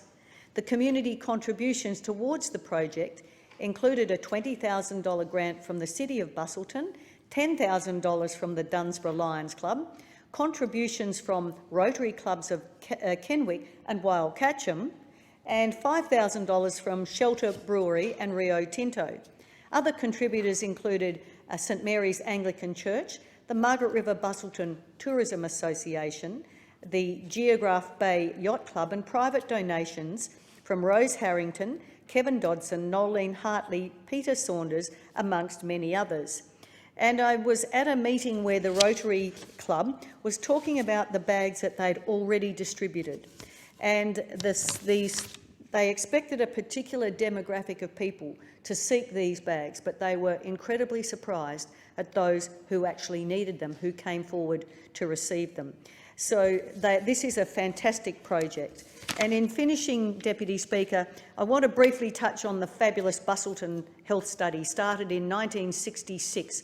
One of the longest research facilities anywhere in the world, a global collaboration, and it's cross-sectional, and it is focused on a range of conditions and diseases and illnesses from sleep, respiratory, cardiovascular, diabetes and genetic issues. They have an extraordinary and valuable database, from 1966 with this same group of people in Busselton. It is a fabulous longitudinal study. They have research facilities in both Busselton and Perth, and they collaborate both around Australia and globally with medical researchers. So this is just an extraordinary, extraordinary resource, not only for Busselton and the broader region, but there's, as I said, the amount of material that they actually have in this database. It is just, that bio base for medical research is just extraordinary. And so the wealth of information that sits there possibly could be used for so many other purposes in the illnesses and conditions we are seeing today, but also those ahead. And so every organisation that I come across in this field, I encourage them to get in touch with those at the Busselton Health Study to draw on that wonderful wealth of information that they've gathered. But in closing, Deputy Speaker, I just wanted to thank the people of Busselton who've been part of this since 1966, with regular health checks and going in and making sure that their information is recorded for health purposes and for others to use. What an extraordinary effort and contribution, not only for those who run Busselton Health Study, but for the people who have made sure that the continuity has been there and that they've fronted up over and over to have their checks and make sure that this data is recorded. And I've supported them where I can, Deputy Speaker, and I'll keep doing so, because I think this is both a global and national resource that is yet to be tapped into, and I'd like to see our Health Department tap into that here in Canberra as well. Thank you. The question is that grievances be noticed. I give the call to the member for Hasluck. Thank you. The Albanese Labor government has come to power at a time of significant challenges, rising inflation and the associated interest rate increases, plus long-term structural deficits in the budget. And demands on the budget continue, not least of those demands being the repayments of the $1 trillion of Liberal debt we inherited. These are significant challenges. They are the type of challenges likely to chip your political paint on your way through. But I tell you what, Deputy Speaker, as an Australian, I am very glad that it is us, the Albanese Labor government, who are tasked with navigating these challenges. A team of creative and collaborative ministers and MPs are engaged with the community, engaged with industry, and that are committed to innovative solutions for the challenges we face now and those coming from just over the horizon. The alternative, a repeat of the lost decade we have just been through, frankly, fills me with some dread. The achievements of this government so far across all portfolios is substantial and impressive, and we're just getting started. We've seen innovation in childcare, in housing, in aged care and on wages, helping families and people young and old. We have seen a government willing to make the hard decisions to make Australia a serious player again on the world stage, in foreign affairs and in trade, with climate change commitments and necessary condition precedent. The program I'd like to speak to here is particularly to focus on the National Reconstruction Fund. Because when a once-in-a-lifetime pandemic completely disrupts the status quo of civilisation, it is imperative that political leaders learn the tough lessons that were thrust upon us, and in particular, the supply chain disruptions combined with a dearth of domestic manufacturing capability. It is fitting, Deputy Speaker, that the Minister with carriage of this is also the Minister for Chifley, for Prime Minister Chifley too was a nation builder. As the Minister outlined in his second reading speech, the National Reconstruction Fund will be one of the largest investments in Australia's history. As the Prime Minister said earlier today too, investment is the key word. While individual investments through the fund will be at arm's length from government, which is not a terribly difficult concept to grasp, the legislation will nonetheless direct funding towards value-adding in 7 priority areas. Value add in the agriculture, forestries and fisheries sectors. Value add in resources. Enabling capabilities across engineering, data, science and software development. Transport. Medical science. Renewables and low emissions technologies, and defence capability being the 7th. The fund dovetails well with the government's net zero ambitions and with our aim to become a renewable energy superpower. The National Reconstruction Fund has been met with general acclaim. The Smart Energy Council, for example, commented that it supports the Australian government's establishment of the $15 billion National Reconstruction Fund to support, diversify and transform Australia's industry and economy to help create secure, well-paid jobs, secure future prosperity and drive sustainable economic growth. The Australian Industry Group has said, "We welcome the government's commitment to the transformation and the diversification of Australian industry through the NRF. The government's commitment of $15 billion to the NRF is a sizable down payment. Recognising the scale of the challenge and the opportunity, it elevates industrial transformation to the top of the economic policy agenda. The Business Council of Australia stated, "We support the establishment of the National Reconstruction Fund. The establishment of the $15 billion fund will be an important step towards diversifying and transforming Australia's industry and economy." Many businesses within Hasluck and wider across Western Australia and, of course, Australia are interested in applying to access funds to innovate in their areas of expertise. I have had very positive feedback from many of the attendees at my Green Energy Roundtable last year. What? Oh, good gracious. Really?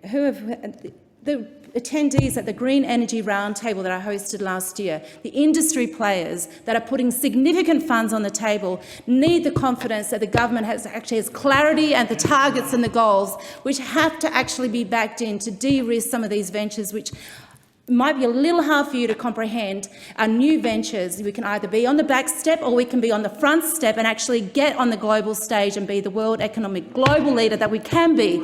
Thank God we don't have a decade of your lot holding us back, because there's enough and it's over. It's $15 billion. It's a down payment. Oh, and suddenly those on the opposite side are concerned about government supporting industry, but you didn't have any concern with providing support for oil and gas and for coal all these years. No problems supporting those sectors. A little bit anxious about providing support to renewable and energies that will create the jobs of the future.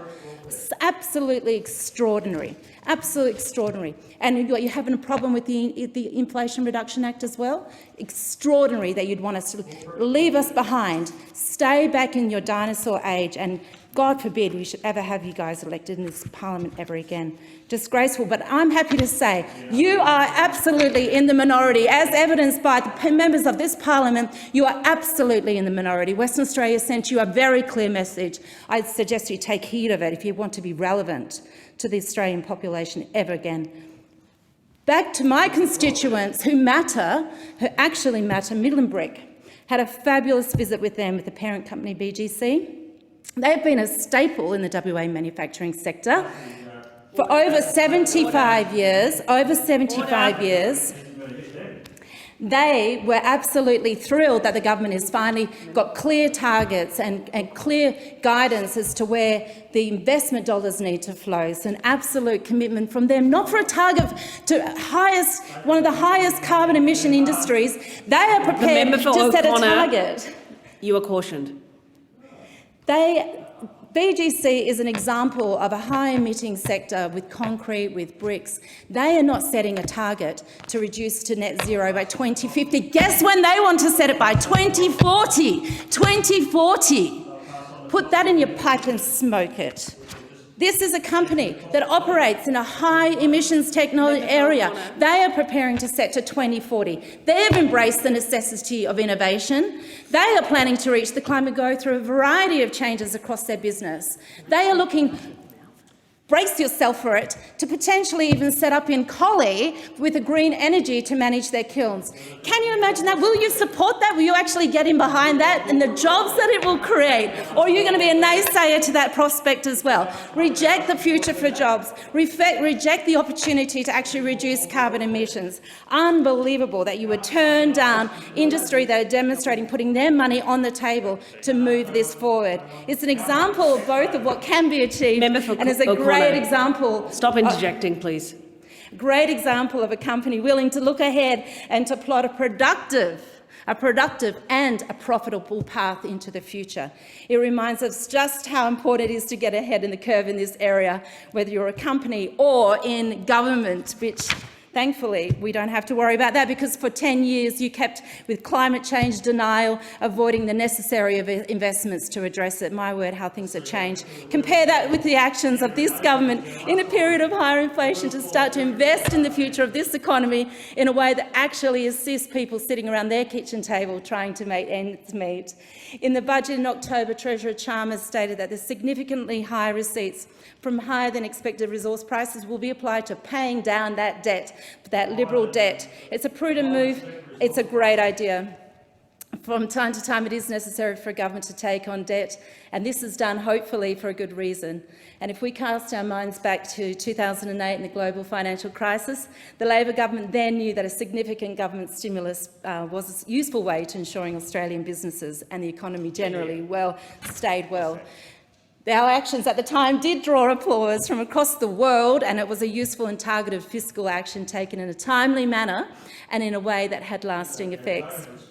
The present government, we inherited that $1 trillion of Liberal debt, an amount triple that which followed the GFC. Some of that was necessary thanks to the pandemic, but in the main, we have to ask ourselves, just exactly how that money was dispersed and the ongoing consequences we're all now having to wear and bear as a consequence of the cost of living changes.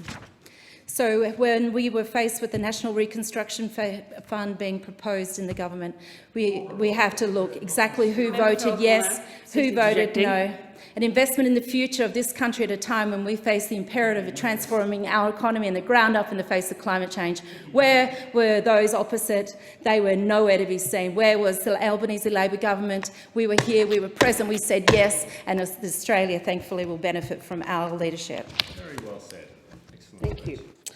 There being no further grievances, the debate is adjourned and the resumption of the debate will be made in order of the day for the next sitting.